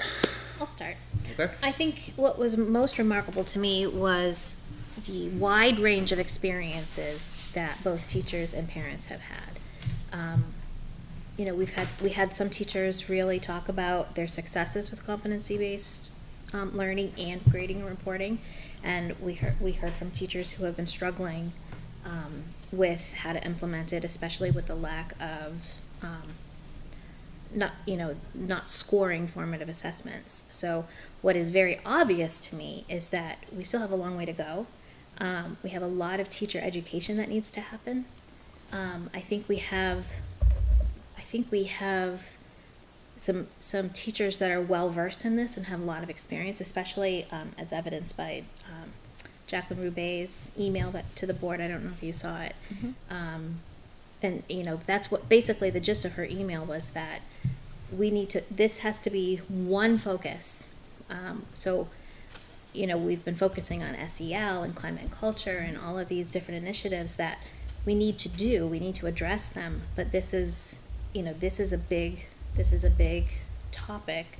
In order to make it work and be consistent, it takes a lot more than we have been able to give it in the last couple of years. That said, I think there's some low-hanging fruit that we might be able to kind of tweak a little bit to make things easier in the meantime. And I'm willing to compromise from the philosophy, the philosophy of, precisely competency-based grading and reporting in order to make it fit and be a better tool to communicate student achievement and student learning to parents. I'm going to go back to the very first time this was introduced, and everything I said parents wanted was voiced there. I'm getting upset now because my children were the guinea pigs in this experience, because my children, both of my sons, have been in this district and in the high school for 5 years. There was no consistency. Grades are overinflated. I said, I do this every day. Kids need to be held accountable for their homework. Kids need to be held accountable for quizzes. If they're not held accountable, they're not going to do it. These are different kids, and I'm going to use the COVID word. They're different kids. They want instant gratification. They want their TikToks. They want this. They're like, I'm not going to do a formative. And then if they don't do the formatives, then the teachers have to go all the way back, chase them down so they can redo it. Teachers, if they have 25 kids in a classroom, they could have 25 kids. You know, when I asked my son when I came home, what bothers you most about competencies? He goes, the fact I hand my assignment in on time and a kid who hands it in 2 weeks later gets the same grade. That is coming from an 18-year-old child, a product of the school district. And he does everything right. Well, maybe not at home. And that's how he feels about competency. Why bother? This is my student. We're not talking about the other clown at home who just, kids need to have some skin in the game. I hope All right. Tommy's not watching that. Oh, he just needed to mature. But for his friends aren't gonna show it to him like they used to in high school. He made out on that process. He knew how to play the manners game and get extensions, but for my honor AP student, he goes, there were kids last year who didn't have anything handed in, and 2 days before school ended, they were handing things in. Because the teachers allowed it, that's part of it. But that makes me so sad, because that's not real life. It's not real life. If he goes to work at Fidelity or BAE, he's not gonna keep, I'll hand that in on Friday. I know it's due Monday. I'll do it. It'll be here Friday. It's not real life, and I get your whole concept, and I know I'm an old school. They need skin in the game. I love competencies. It's the way they're being recorded. It's not fair, it's not equitable, it's high stakes grading when it's only summatives and reports. Okay, I want to address two things that you just said, if I may. One, this is not my way of doing it. This is not Mary Widman came in and said, this is how we need to do it. This is me taking the philosophy, bringing it to the grading and reporting committee, bringing it to the admin team, bringing it to the board, and trying to move things forward. So let's keep it action oriented. yes, and not. I agree. I'm just saying that I want to make sure that that is clear because we are public. This isn't something that I came up with and I brought to Litchfield. When I came here 5 years ago, I was tasked with get us on track with competency-based education. But I was never on board, and you know that from day And one. and Liz, that's fine. I'm not. This isn't directing at you. This is directing at the fact that publicly you just stated that this was me doing it, and I want to make clear. It's your job to implement it. Correct. And it's not been implemented. People are confused. But again, I'm one person, and part of the struggle has been we've had in my 5 years, 2 of them were a pandemic. And we've had 3 brand new principals come on board. It's that doesn't come, we can have all the conversations we want in terms of philosophy behind it, but when we're trying to dig out of a pandemic with learning loss and SEL and still trying to move competencies forward, it's, this is not the only priority. And unfortunately, Grading? there's more to it than the grading. It's honestly, the grading is the last thing that should come into play. How do my kids get into college if grading doesn't count? Grading's always counted. But you just said it doesn't count. We believe in competencies, how they were we need more teacher buy-in, and it doesn't sound like everyone's on a different page after 5 years. All right, so we're still kind of Yeah. in debriefing mode, and Yeah. I feel Okay, like go there's a ahead. conversation, so I'm gonna move it on to Andrew or Peter. Do you have comments? Go first. You sure? Sure. Okay. It was eye-opening. It was very appreciated by both the district staff that came and shared. It was very appreciated by the parents that came out and spent their time with us. It is crystal clear that we have a substantial and systemic problem with competencies. It is crystal clear to me that both the staff as well as parents are not satisfied with how it's being run today. In my mind, when we think about actions, I'm not going there, I'm just going to say them out loud, right? But if we think about actions, where I'm at is this is so critical to the district and so critical to get right. I want this at every board meeting until it's solved. I want to see options, this is me speaking, not the board. I want to see options presented to this board that are going to correct it with dates and actions behind it. ASAP. That's what I want to see in terms of the next step. So this board can evaluate 1, 2, 3 options. We can make the decision of what we think is the best path forward for the district, and it's implemented with dates and actions behind it. So part of supporting us is telling us what are the areas where you want to see the action, right? So we have an understanding of what we think, but I want to know what you think, because, We need to fix report cards. okay, Clearly, that's a massive disconnect that I think took everybody by surprise. so can I tell you, took me by surprise. Yeah. I called Dan, because it was, the report card issue was GMS. I called Dan and I said, how does this happen, Dan? We have a statement on there that I don't even understand, that your teachers believe is a competency, that your curriculum director is saying that's not the competency, and everybody's unhappy and it hasn't been fixed. I said, this should have been fixed 2 years ago. So 100%. It was. you're exactly right, Yeah. but I need you to say elementary report card, make it understandable. say And this. then we, That's already been addressed. perplexed. The elementary report card, make it the understandable. elementary grading and reporting. I Create met with Dan. competencies. They have been tasked with taking the district competencies and putting them in appropriate language for their grade levels. For next year? Yeah, for next year. Yeah, For next year. yeah, for next school year. Again, they were made on district-wide committees that included teachers at each grade level. So hearing that for the first time, really, from GMS in that meeting, caught me off guard as well.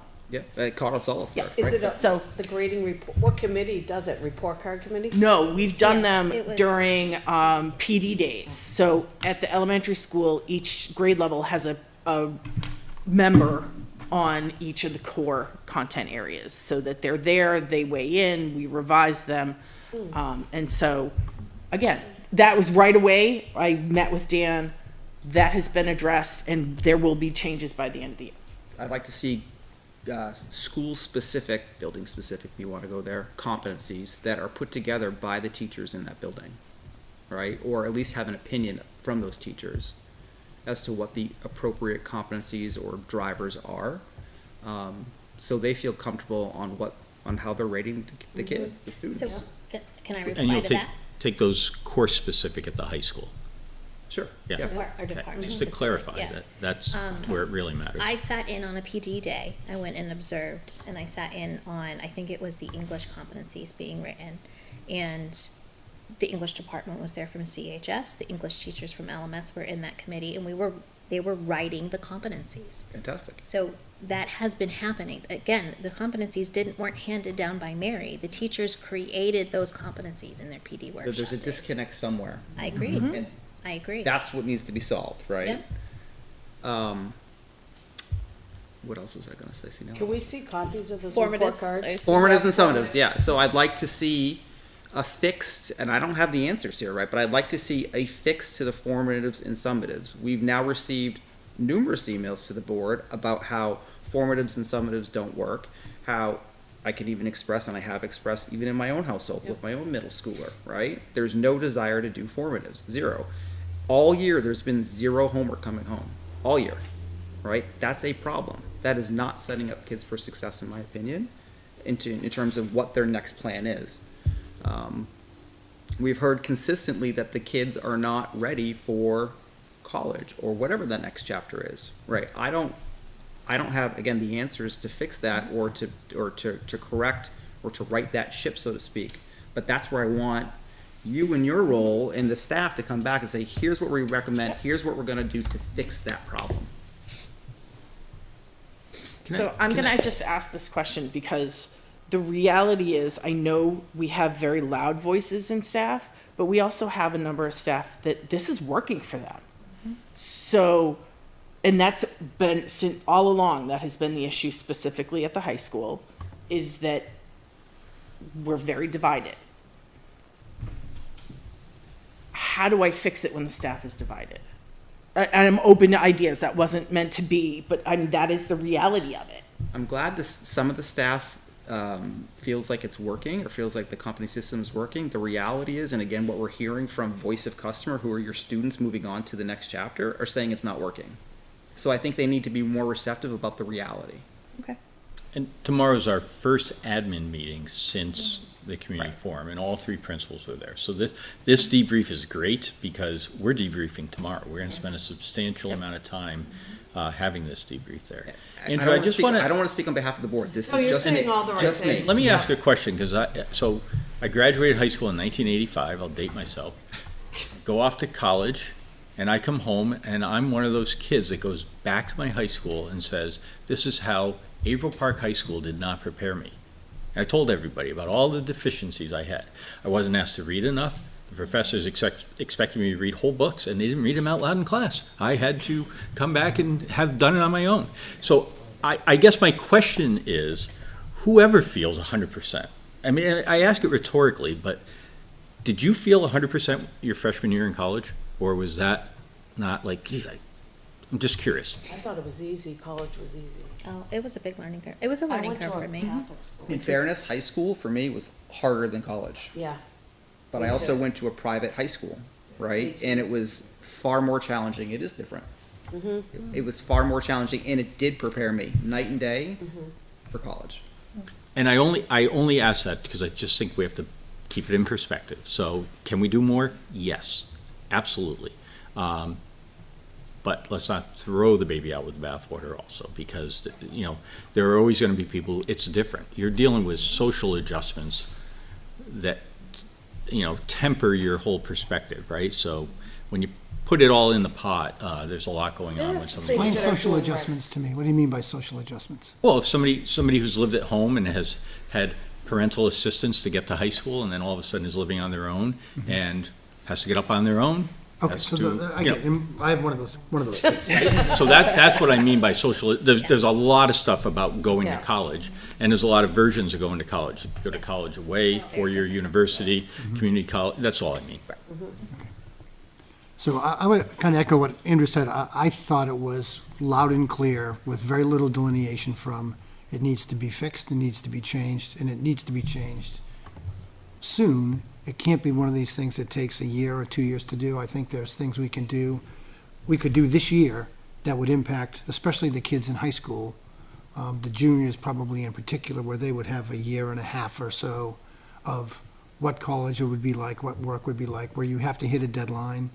I have issue with kids being able to retake tests, basically, up to 3 times, right? So I have one smart kid, one kid who was a bit of a problem, not a problem, Join the club. right? But, so, one would, if a kid gets a 90, they shouldn't be able to retake the test. And that, again, There has to be some reason why they would have to retake the test, some sort of It's the policy. crisis. yeah, the policy. But that's not what's happening. It's, No. you're What right. if you have a kid that You're just wants right. to improve themselves, right? It's not necessarily about the grade, it's just proving to themselves that they want to do better. But really, But we we have have a a really policy. shored up policy that Yes. what came across loud and clear is it's not being followed.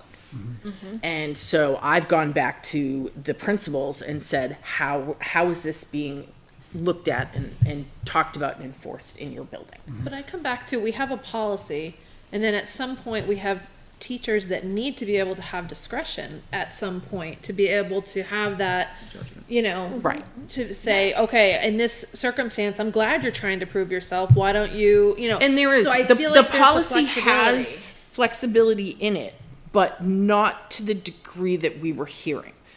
There are very specific things. The retake should not be the same assessment. Right, but you can't expect the teachers to make 3 different tests for every subject, for every. But it for can, every- but it Yeah, can. but 2, I think 2 is a reasonable number. Right, but Right. that's And- the and policy. that's- It's only yeah. one retake per assessment. So again, if a teacher's choosing to let a kid take it 3 or 4 times, Then yeah, they should be making. that's them not necessarily following the policy as well. And Mary, how long does a student have to do that? They have 5. 5 days from the time it's graded to make a plan with the teacher, and then it's 10 days total time.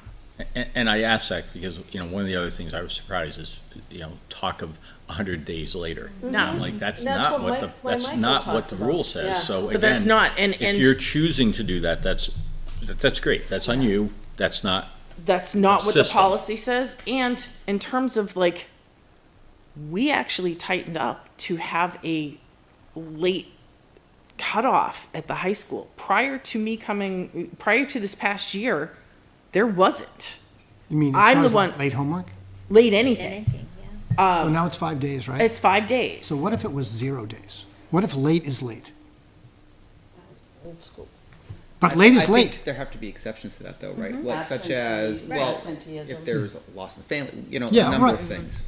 Obviously, but it would So not there's be. already- But that's the problem. So, But I didn't feel like doing my homework on Thursday, so I can turn it in Monday, not a big deal.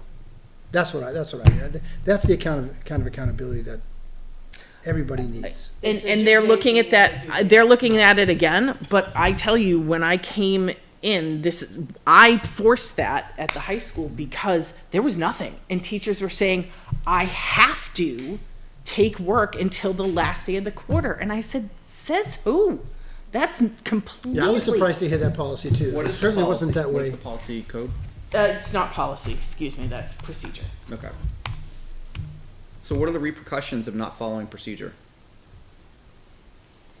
That's the big question. That to me, that should be in the evaluation. It should be written up in files, and I mean, it should follow Evaluation the of disciplinary. who, the student or the teacher? The teacher. Yeah. If Or the both. teacher's not following Well, procedure, teachers not following the procedure to roll out the competencies as the procedure describes, Mm-hmm. that's a systemic issue. right? And that's, so again, I lot think of it, moving parts. I think with it, that. the question though becomes to which end? Like if they're Right. more generous by choice, are we gonna hold them accountable? I mean, maybe we are. Maybe we're gonna say you're opening up, you're not holding kids accountable properly, so that's an issue. It's like, this is the rule, this is what you need to follow. It shouldn't be 5 days. It's a struggle because on the one hand, you want the teacher to be able to have discretion and flexibility for their students, but that flexibility and discretion causes inconsistencies, does. which then leads to, that's not how it's being done in my math class, well, that's what it's being done in my math class, and Exactly. and it's balancing those two of providing teacher discretion as they're the boots on the ground. They're the ones who should be making some of those decisions, retakes or late work and whatnot. But it's also, there needs to be a window where it becomes too inconsistent. So there are guidelines. So what does the procedure say on formatives? Currently, formative should be to inform student learning and teacher instruction, that there should be throughout the They're period. not mandated, like, that's not procedure. There's nothing written that it's procedure, but formatives are classwork.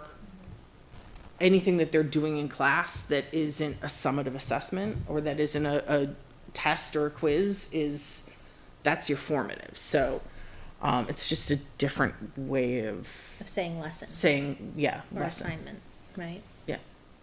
So what I just heard is all that doesn't count. That's what I just heard. So, But it- what, Calculating you heard the testimony summit from a teacher who said, I don't use the word. I say, this is the work we're doing, right? So I think part of it is, we need to help people, we have to empower them to stop using, this is just a formative. The minute they say that, kids are now triggered to, doesn't matter. And So it's- stop saying yeah. it, say, this is the work, and I need to see it, and I need to give you feedback on it. That's the whole point of the And then formative. it's gonna take 10 minutes for some kid to say, is it a formative or a summative? And I'm gonna say, I'm not gonna answer And the I'm gonna say question. it's This the is the work. work we're doing, Peter. So, you know, you're gonna pay the price. You're gonna be held accountable for this. When? On the summative, when it comes. Not held accountable So because let's get it done. Right, you can call it anything you want, you know, if it walks like a duck and quacks like a duck, it's a duck. So a formative is a formative, so if you made part of the competency be, you graded the homework, and you graded the quizzes, and they all counted towards their overall grade, along with their behavior in class and their class participation, because you can't go to work and misbehave and think you're gonna get a raise. So I'm gonna We're push not back a little prepared. bit. You're right. So what I'm hearing though is that, I mean, that's the foundation of competencies, is that behavior is separate from academic achievement. Okay, and I would tell you that part of it doesn't work. Behavior absolutely, if you misbehave, at home or at work, you are not going to be successful. And I'm not saying that. We have very clear what are called work-study practices. Yes, we are not, and part of that is just like what Mike said. I've been in classrooms and the teachers have said, oh yeah, I'll give you your work-study practice. I'll give it a score at the end of the year, whatever. Like, it's not valuable. I would. But I will tell you that that the should be the parents most, disagree, and so do the that should teachers. be the most important part.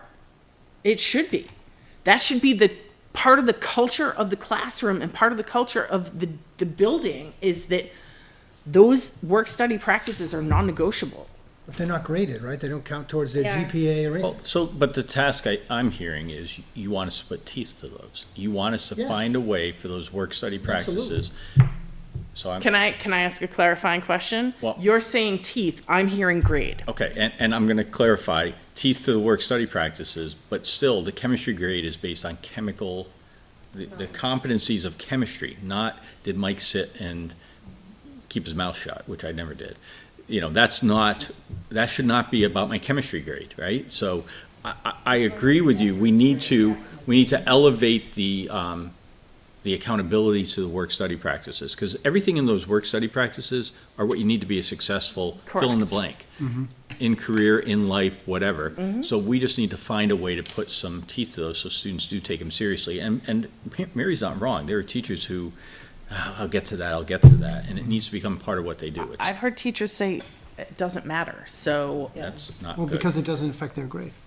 Right. So they don't think it matters either. That's But the this culture whole- change that needs to happen. And Correct. that's exactly Yeah. right. That's the mind shift. It's not about the grade. The grade isn't the carrot. The learning is the carrot. So if Lizzie is screwing around, not doing her formatives, not doing her summatives, I'm assuming my work-study practices Should be a very low very low. or high, depending on the scale. Right. Is it a 1 or is it a 4? Whatever. Is that, I don't even know. One is low. Okay, yeah. But, yeah. So I said it during grading reporting a little bit, most of that I just wanted to listen and hear what the group said. Formatives versus summatives, there needs to be some weight to those, there needs to be grades to formatives. There are good kids out there that have realized they don't have to do them, and they can get away with not doing them, and we need to be able to have that back in there. The other concern I have with respect to rubrics being used, I think rubrics are great. They provide guidelines. They make an assignment clearer to students in terms of what they're doing. They need to be graded differently. And when I say graded differently, they need to be on a different scale completely. And I don't know if it's, but 1 to 4 for a rubric and 1 to 4 for work study practices, those should not be the same. Because I think there's a lot of kids and a lot of students that confuse those. And so, there was a suggestion from the parent forum, why aren't rubrics done on a 100-point scale? I understand that you have thoughts on that, and I get that, but there needs to be a different scale for rubrics. Is that the versus work. NEIP, NYM, like not yet met? Then that's what we use in Hudson. You're in progress, you have not. Like the 1 to 4? Yeah, we just don't have words to It's it. instead of, that we use in progress, EE, Right. exceeding expectations. So that's what I think. And I'll just to give you some backstory, because we brought this up in grading and reporting at our last meeting. The descriptors are the same. It's the same base rubric, which is why they're on the same scale. Yeah, but that's what's confusing. That is very confusing to parents. I also think, just on the rubric point, Madam Chairman, I think that the rubrics should be made clear to parents, so they understand it. I can tell you, at least from my experience, that doesn't happen. Yeah. I think it's hard now that papers aren't coming home. I used to be able to ask my son, oh, how'd you do on your biology test? I don't see anything coming home anymore. And part of that's on me, not rating his backpack and asking for, But it's all in but there. it's all on their Chromebook. And I think it's Yeah. hard for parents to keep tabs on, do you have homework? Where's your homework? Did you do it? Did you turn it in? But that's technology. That's to take them on your technology, word, and your I mean, word. ultimately, it's on the student. It's, when you get to the high school level, that's, they learn to advocate for So themselves. can you not and- see, and I don't know this, so Yeah. it's probably a dumb question for me, but can you not go in and look and see where your kids' grades are? I can see what his grades are, I can't see the assignment. So if he got Why an would that be? 85, you can't see where those 15 points were Right. deducted. Or if they got a 3.5 out of 4, you can't see where the half point. I have no idea Right. what is wrong. Right. So they don't get, the student doesn't get that The feedback either? the student Got the red does. pen, I remember the red pen very well. Student should be getting that The feedback. student gets the feedback, the parents do not unless they access Google Classroom to be able to Right. see comments and philosophically, I don't, there's a debate even in my household about whether parents should be accessing Google Classroom to look at things in terms of, I didn't have access as a kid, my parents weren't allowed to just come in and see my grade book at the teacher's Yeah. desk. That should fall on the student to have their own Right. autonomy for Google Classroom, but at the same time, that's the only place where there's detailed information. So do you access it or not? I generally don't, just because it's my belief that, he's in charge of his learning and he can advocate for himself, and he does. He emails teachers if he has questions. I would, as a parent of a high school student, across the board, I would welcome feedback from teachers. Mhm. More feedback from teachers. We had a great email from Mr. Benoit, right? An advocate for competency-based learning, that's crystal clear here. One of the things that was brought up by Mr. Benoit that I'd love to just understand more about is the whole project-based learning, PBLs. It seems to be working for what, at least he's sharing with us. Michael's taken every one of his classes. He's done very well. Right, but I'd like to Yeah. understand that, right? I mean, I have no familiarity with it aside from what's in 4 sentences in front of me. So, Not for tonight. yeah, I'm just, it would be a good question. He would be happy to talk your ear off about it. But as a part of the evaluation, right, and as part of our actions, is this actually an opportunity? Right, and just keep an open mind to that, because I think it is, but as I did say, I know that there has been some hesitancy to move in that direction by some staff. okay, But part of the equation, right? Yes, absolutely. But Mary, the next time you're here, could you arrange to bring Noah and do a Absolutely. presentation on project? Absolutely. What is project-based learning? What's it look like in his classroom? Because I think that would be a great overview, and he'll have enough heads up to be able to pull something together on that. It's a so. life skill. Is that worth it to the board? Yeah. Is that? Yeah, if he can bring an example, Yeah. a He's student teaching in, and what they. AP, honors, and Yeah. regular. He's doing it all levels. And he's doing this at all levels. Yeah. Heidi, And what are he's your having thoughts? success with it at all levels. I'd want to put a time frame on it. My concern would be, I'm happy to hear it, but I just want to have like a 15-minute Yeah, it's- presentation. Oh, no, it would be, Like, yeah. He very, can come with Jake, can he? One of his meetings? It could be either Jake or Mary, because Yeah. Mary presents I her. present as well. And I want to kind of talk about that at some point. I was going to bring it up during school board comments, and I still will, but we need to Shortening find the a way agenda. to shorten our agendas. And when we have people come here and we're able to all ask questions, I think the conversation is fantastic and I think it's valuable. But at the same time, here we are at 9 o'clock and we're not done. And it's a lot. And by 9 o'clock, I think we're all getting tired and I haven't been home. We are, but this is, I think we all can agree, this particular topic is so important. Yeah. It deserves the time. yeah, it absolutely deserves to the get the time, time. and I think it perhaps, and again, now that we can, it should be at the front of the agenda. Should be I at the think front we of the should agenda? be- Do we need to schedule more meetings? I know we don't like that idea, but is it right? Especially for- because I'm on 5 committees now. But is it so- right for the kids, right? This is so important to Yeah. get right. But we're working, it's the transparency. We're trying to be completely transparent, and that has made our meetings even longer. Throwing out the idea. And it's something I'm thinking Yeah. about. I mean, I think it's, again, if anything, the forums showed me from teacher perspective and parent perspective, they were beloved. People liked us hearing what they had to say, and it reemphasized the point as to why we put them on the calendar to begin with back Yeah. at the beginning, and we weren't able to do anything with them. Time-wise, we're at capacity, but I think to me, this really reiterates the fact that people like to have that conversation. They like to come in, they want us to Neutral hear. ground, because it Yeah. was a neutral ground. Versus a board meeting where they're on the air, it's public, they may be uncomfortable with public speaking, and so having these conversations in the library or wherever it is, I think. I would do extra meetings. Learning Commons. Yeah. I would do Sorry, extra Learning meetings. Commons, you are to work exactly through right, I this. should get that right. Rolling grades was another concern. Can somebody explain, I didn't understand what There's they no mean. rolling. end at the end of the quarter. You don't start over again. Mm-hmm. Your grades keep accumulating all the way. So if you start off poorly, it's a hard climb out of the, So in a competency system, they're year-long competencies. So in theory, you're starting off in September with, skills that are not as strong as they should be in June for that competency. And what we were seeing at the high school specifically was we took and gave half a credit in the first semester, closed it out, and gave half a credit in the second semester.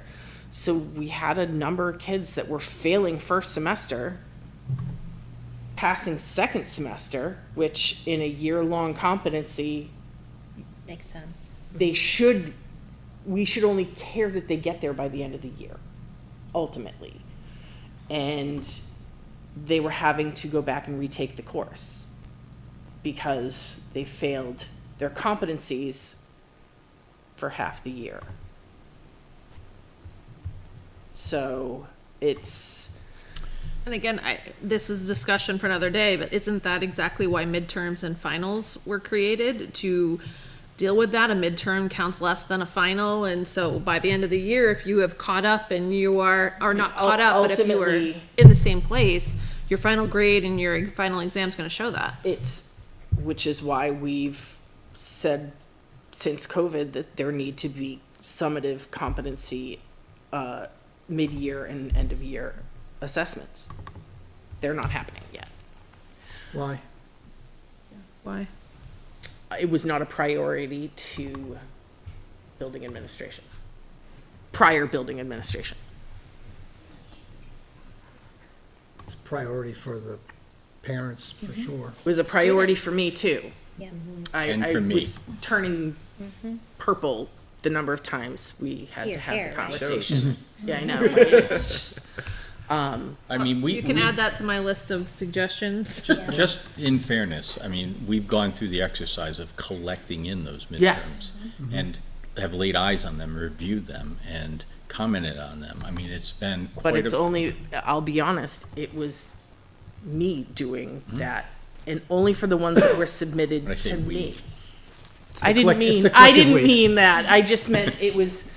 Wasn't happening at the building. It was supposed to be a task for the building admin team and myself to do, so that, gradual release of responsibility, they would get used to the kinds of things to be looking for, and then it would just be something that became routine. So. I think one of the overarching things for me and a challenge that we've talked about, so I'm gonna hit on rolling grades. I'm gonna hit on the concept of points, because you heard often from teachers, we wanna go back to points for things that we do. And the challenge that I've given is, how do you implement those systems and not average away a competency? And what I mean by that is, if you say quarter one is worth, 25% of the grade, or whatever, 20% if you're gonna have a midterm and a final, whatever it is. And it's possible that a student doesn't get a competency, but overall passes. It closes out, it's an overall passing grade, and you move on to the next, and they still don't get the competency, and they average it away because they do okay on the others.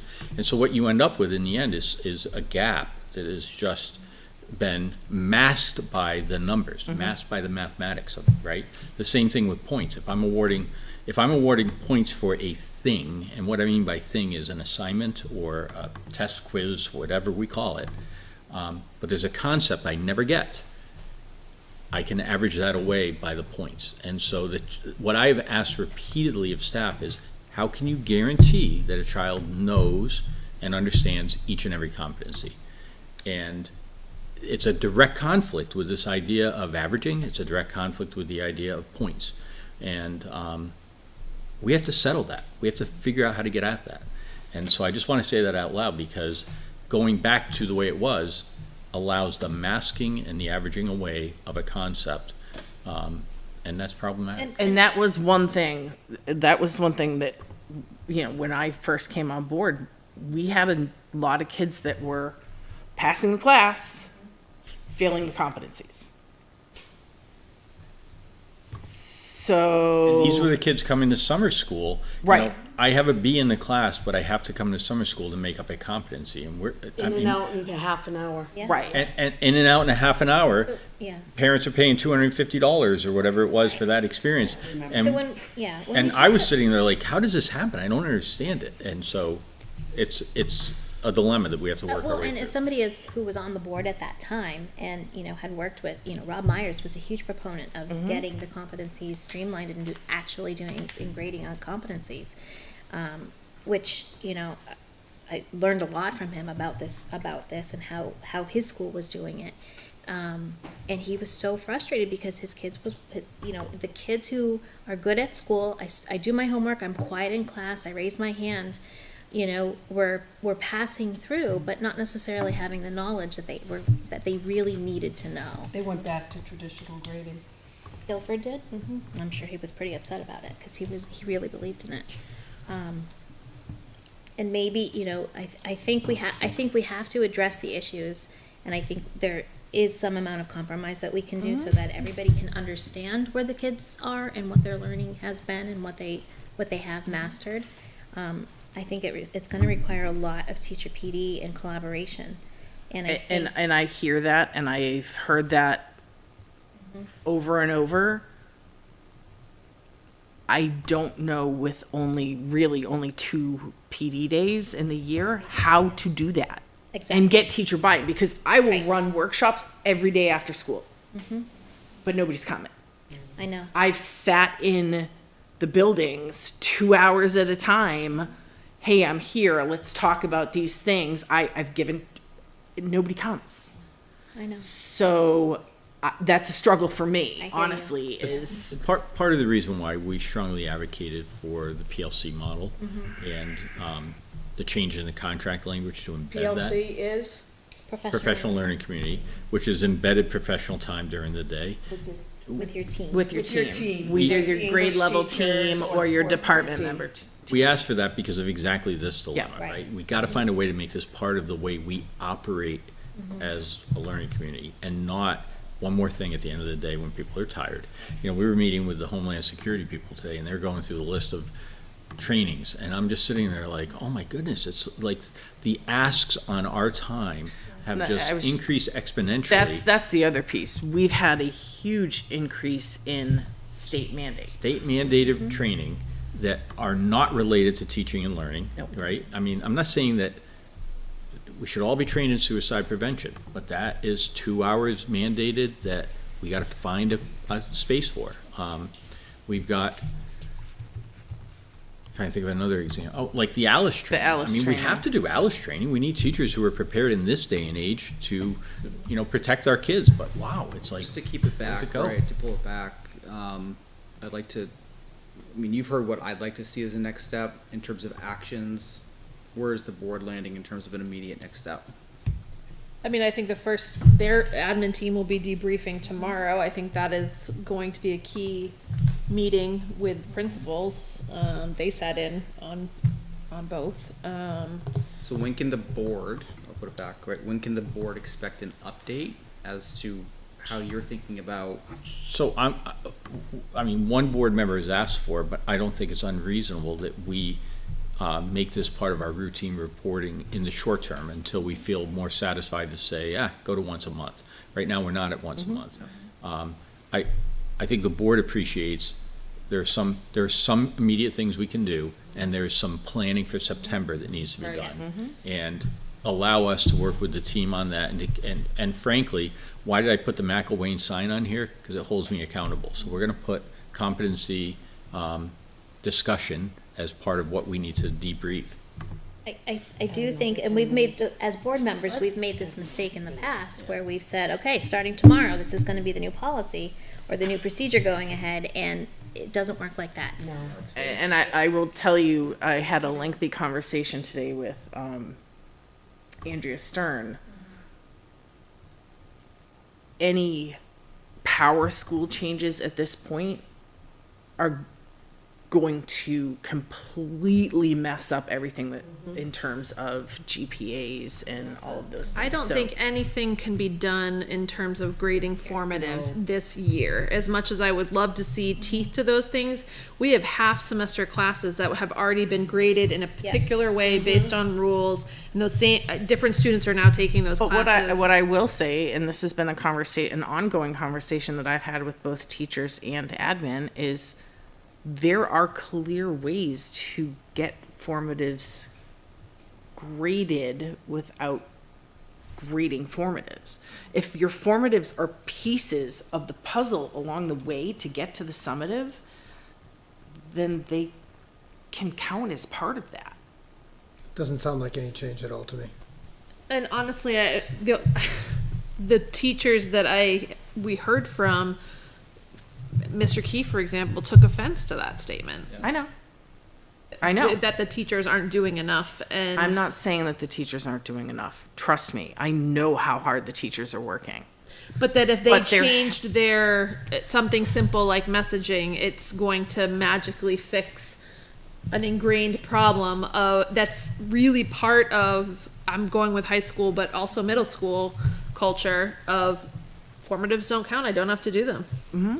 But if we don't start to change the language, we'll never change the culture. So this is part of their recommendation back to the board. I mean, again, to the superintendent's point, you've heard very clearly what I would like. I think it's very similar, the parents want that, and I think the teachers want that. I think that message was loud and clear in both forums. They want change, and they don't want to wait a year, 2 years, 5 years for the change to happen. I agree. I don't think they want to wait, but I also don't think we can roll it out for this school year. So let's let them go back to the drawing board, have their debriefing meeting, and come back and report to us with an update on where they stand on some of these things, and then we can put some more clearer deadlines. So our next meeting is what, April Third? Fifth. fifth? I was guessing. It's not March. You said bigger Seventh. calendar, right? My calendar up. Is it gone? Sounds good. Oh. So, I mean, I don't know what's reasonable or not in the next 2 weeks, or if this, We're gonna tell you where we are in 2 weeks, and then we're gonna come back and tell you where we are 2 weeks later. And we're gonna stay at that until we get to, eventually you're gonna move it to the consent agenda, and that's okay. We'll keep That's at all we it. can ask. Yeah, all right, and it'll hold our feet to the fire. are we good with that? Yes, I am. It's a good spot for now. Thank you, Mary. The other thing I would say is at some point, we gotta, if it's not, I wouldn't expect it next meeting, or even maybe the meeting after that, but at some point there has to be, we're gonna have these changes finished by X date. And this is how we intend to get there. Yeah, that's the A action true part of project it. plan. Yep. Okay. And that will be in PD before the school year starts, I would think. It would be done in PD during the summer and before Yeah. the school year. Yeah, it would begin with Live to Learn, Live to learn. Yeah. Yep. with a focus at Live to Learn. Perfect. All right. Thank you. Thank you, Mary. Have a safe trip. Mary. Okay, back to our agenda. We have on here paraprofessional Yeah, wages. You let's table tabled that. that? Yeah, awesome. Old business, there is none. School board comments. I have a comment. I've said enough already today. I noticed that Bo had an addition on their elementary school, and that came out to 8 classrooms for $13 million. Like, is that how much an addition of 8 classrooms is now? You worked in Bo. What? much? 12.9 for, do you live in Bo? I live in Bo. For 8 She did a classrooms? good job speaking about it. No, we've been, I don't know if you followed up, we've been talking about adding on to this school, not adding on, maybe we can shift kids here and there. I personally don't think LMS can be added on to just because of the road it's on. But I had no idea that adding on 8 classrooms would cost. No, it's Well, not just, it's not just 8 classrooms. 8 classrooms is a big part of it. It's Yeah. also, they don't have a sprinkler system in there at all.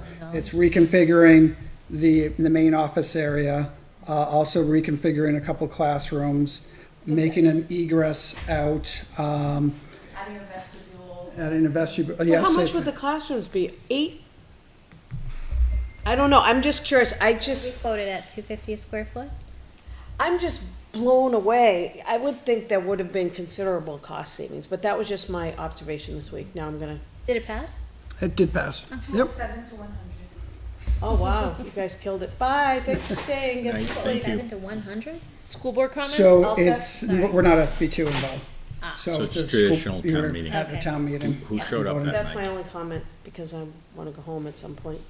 I will also say, I sat with the BA from Bow at a training on Monday morning, and they did not apply for building aid, and they just said, we knew we weren't gonna get it, and so we just went ahead. So that was 12.9 million without building aid. Did we hear about any of the other towns above us on the? Yeah, so sadly for Colebrook, Yeah, they failed miserably at the polls. It was a 450 to 150 Yeah. no. Wow. So Yeah. the number one school on the list is now off the list. That means we're now number 4. You know, and the likelihood they're gonna flip that kind of, you know, because they have to get a 60% supermajority also. So the likelihood they're gonna flip that into a positive next year is probably slim. Monadnock did pass, and so that has proceeded ahead. Concord still doesn't have land. I shared that land article because they were buying roughly the same size saw that. parcel we are and paying substantially more than us. 133 So million? because they didn't get land, does 3.8. that put them at a standstill because they're 3.5 not million showing for forward 38 acres. progress? No, they're still, because they operate under, remember, they have the only independent school board that can raise taxes on its own without a vote of the public. So they're in a whole different position. Never move to Concord. But if you move to Concord, your taxes are gonna be substantially higher because they have a fully independent school board that can take action, so, and then I want to, so, I'll just give you a quick update. We're meeting with Kyle on Monday to sort of map out, okay, so now where are we? We've got a land vote, where are we? How do we envision proceeding ahead? So we'll have something coming out of that to go forward to facilities improvement in April, so. But there's be on no the lookout. progress meeting Monday? Sorry? No progress meeting Monday? No, so the progress, we kept that time, but we scaled it back to Okay. Kyle, Dave, Ely, Dan. Doug, and I, Oh, okay, just to, okay, so Yeah. what is it we need to get done in the next year? okay. And we'll have way more info on it. Yeah.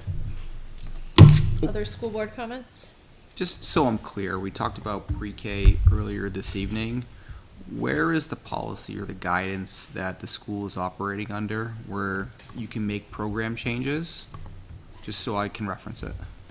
To be honest, I'm not sure. I'll Where have it to get comes, that. where it doesn't have to go to the school board for the decision. Yeah, I'll have to get that for you. Okay. Remember, a lot of this is driven by the special ed law, in terms of, because that is a special ed program largely.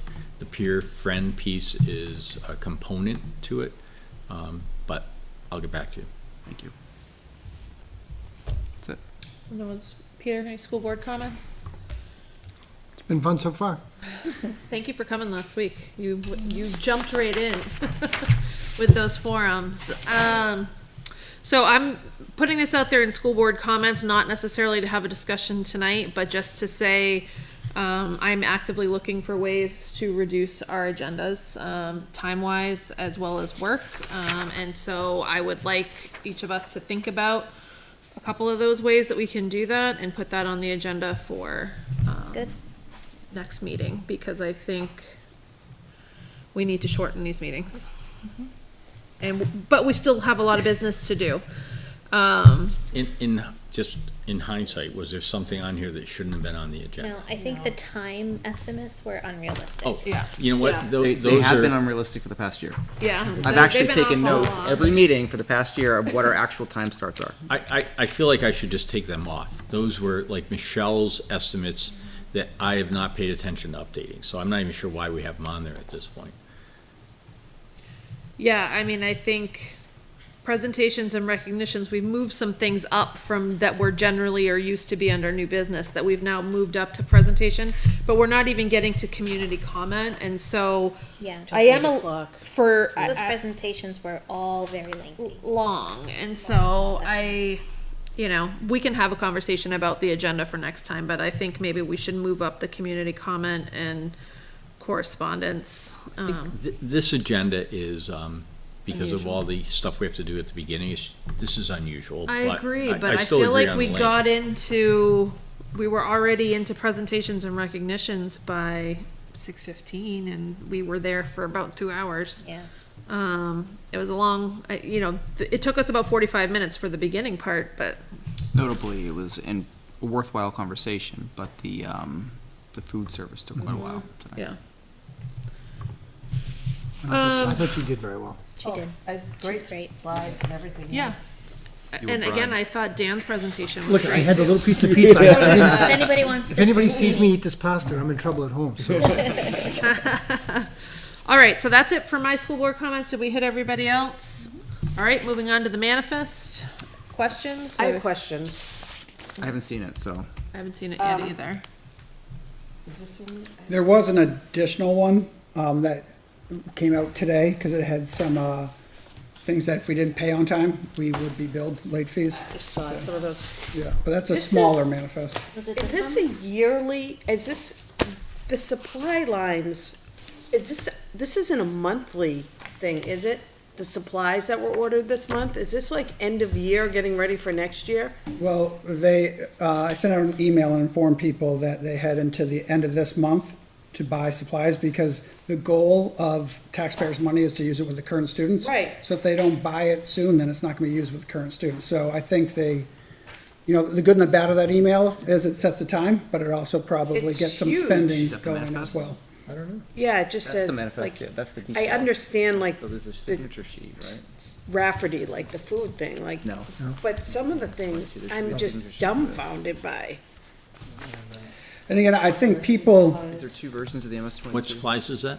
Nursing supplies, which, Yeah. Doug, is it, people sorry. truly have been conservative with their money this year too. So I That's think it why I'm also just came to a point asking, too yeah, where it's like, like, I what need was it something. last month? This is the MS-22 too. I don't remember. I don't know. So, It's substantial. just noteworthy for the board is that Doug has drawn a line in the sand. Yeah. And he picked March Yep. 31st and said, Did you get your sign spending this done. So Yes, I did. people are now projecting, what do I need for April, May, and June? Yeah. So there will still be spending Just with sticker after, shock. after this month, but it's more for consumable things, like if you're doing a science Yeah, experiment. that's what I saw, like sticky notes and just stuff like that. I didn't see anything out of line, it just was a lot. Are there two MS-22s for signature or one? Because I see this one in the folder, and then we just found this other one here too. I had multiple copies. I thought I just put one in the folder. Okay. So I don't know where that, So we only need one signed. we only need one signed. Okay. So this You is want the just one in the extra. folder, because we're not, are you sure that's the same one? And this one needs to go to Is high. that like a previous draft? Yeah, the one that. The one in the folder I know is the newest one. Right, and that was some So well, statement. they're all the same, the MS-22s. I only printed your out pen? once. No, that's a pen that I It's a brought good with pen. it. I could take that with me. That's It's the the official blue ink signature good- pen that the state requires. Still don't know if we really need blue ink, but You I do, decided. You do. We You don't- Legal. you Like I can't said, sign that in- was an issue in years past. You can't sign in black ink, because you don't know It's it's too easy to original. copy. I signed in green, and nobody's yelled at me yet. So we had one manifest item sent to the board on Friday, right? And the manifest item totaled $211,031.77, right? What are the other manifests circulating in addition to this one? So there's one that came out today because of the timing of the meetings and, the 211. bill towards like, for electricity. And Was that sent today? that was, I think Ann might have just created a folder of it. So it's a smaller folder of smaller manifests. There's two. I'm guessing the red folder or the yellow This folder? one is, the total is. This is the 211 that you were 211, yeah. referring to. Okay. And the other ones must be more of, Supplies. payroll and stuff like that. Yeah, payable warrant, detail report. Paid And this. so that's generally the feedback that I have, right? And I've said this now a few times, where if we're gonna get the manifests in the review, great, I still don't know what everything else is. You know what I mean? I know we said that if it's payroll and it's, run rate, fine. I think we can all get familiar with that, and certainly you can get familiar with it as you look at it. But if there's additional things other than payroll, I'd like to see it in advance so I know what I'm signing. Okay, yep. Yeah. So we did try to keep the one that came out new today small, but we'll look to get those out as well. I think those were bills received after Friday is my I thought she said. Well, like they're not all the bills received. They're the bills received that we don't want to get a late penalty. That's what I mean. The reason they weren't out, Yeah. they would have been in the Friday They would have run, been, Andrew, yeah. if they had been received. Which But is if, the one we signed, Yeah. right? right? So that's why it's a tiny one. But you had all the other stuff on Friday, We correct? just had this one. This is the only one we had on Friday, The 211. the 211. 211's right here. I'm still looking And at this is, I think this is the front page that goes with it. I think it got separated out. somehow. Did you make printouts of? I did print it out. That Okay. is- I printed it All out. right, so That's that's his Peter's printout. printout. That's Peter's printout. this. Oh, you printed it? I printed Yeah. it out. And I Yeah, think I that printed was it. Got the it. other MS-22, right? I don't. You printed out your own MS-22? That thing right there? Yeah. I did, yeah. I Okay, printed so it. that's I print your- everything. Print everything. Okay. So these are ready for one more signature. Oh, there's another one to sign over here. Yeah, all of these. All of those are manifest. Yeah. Yeah. So this is the manifest. And They only require 3 signatures, so I don't think you're. Yeah, you don't Yeah, have you to do don't that have to yet. if you Tonight, I don't know if they have 3 signatures They need already. one or- more. They need one more. this one needs Send one me more. half. That's an elevator inspection. Good to see. These are the ones we already looked at. These are the ones we received. I think you missed that one. This one now, too. I said that too. Yeah. Oh, yeah? So there were issues at the top of her, she's got 1,600 bucks. So this is what got sent out on Actually, a common Friday. vendor that I see quite often. That's He- this. As Andrew's saying, it's 211,000. That's here. That's this one. So everybody had, Everyone had 211 is that. the one we had from Friday. okay. Yep. Detail shared, yep. Okay. This is different. Liz, what's in the one that you have? Does that have electric bills and? This one's This one's for Is there, $14. This is is there my a legal favorite fund, supply like the one. legal? that I went through every single one. AIG Fidelity. retirement, Okay. Ameriprise, benefit This is strategies, all the different supplies. Fidelity, So that's 403Bs and stuff there that you're looking at, Heidi. So Penserv, direct. and No, that's work study. relatively small total. What were your questions on the manifest? We just, it's a ton of supplies. Oh, But that was it. I know that happened when I worked there, because I got to order these.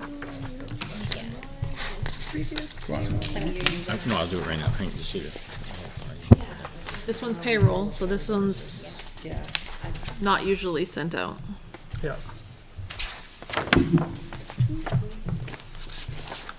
So Madam Chairman, if I have some thoughts or comments on the agenda, maybe I can reach out to you and just Please, yes, brainstorm. I would love to have that conversation. Absolutely. We're just finishing up the manifest and then we can say goodnight to everyone. Just wanna make sure there's no other questions. Is this the one that was added, the 44? Most likely, if it had the This electric one's bill in there. big. I'm just gonna use different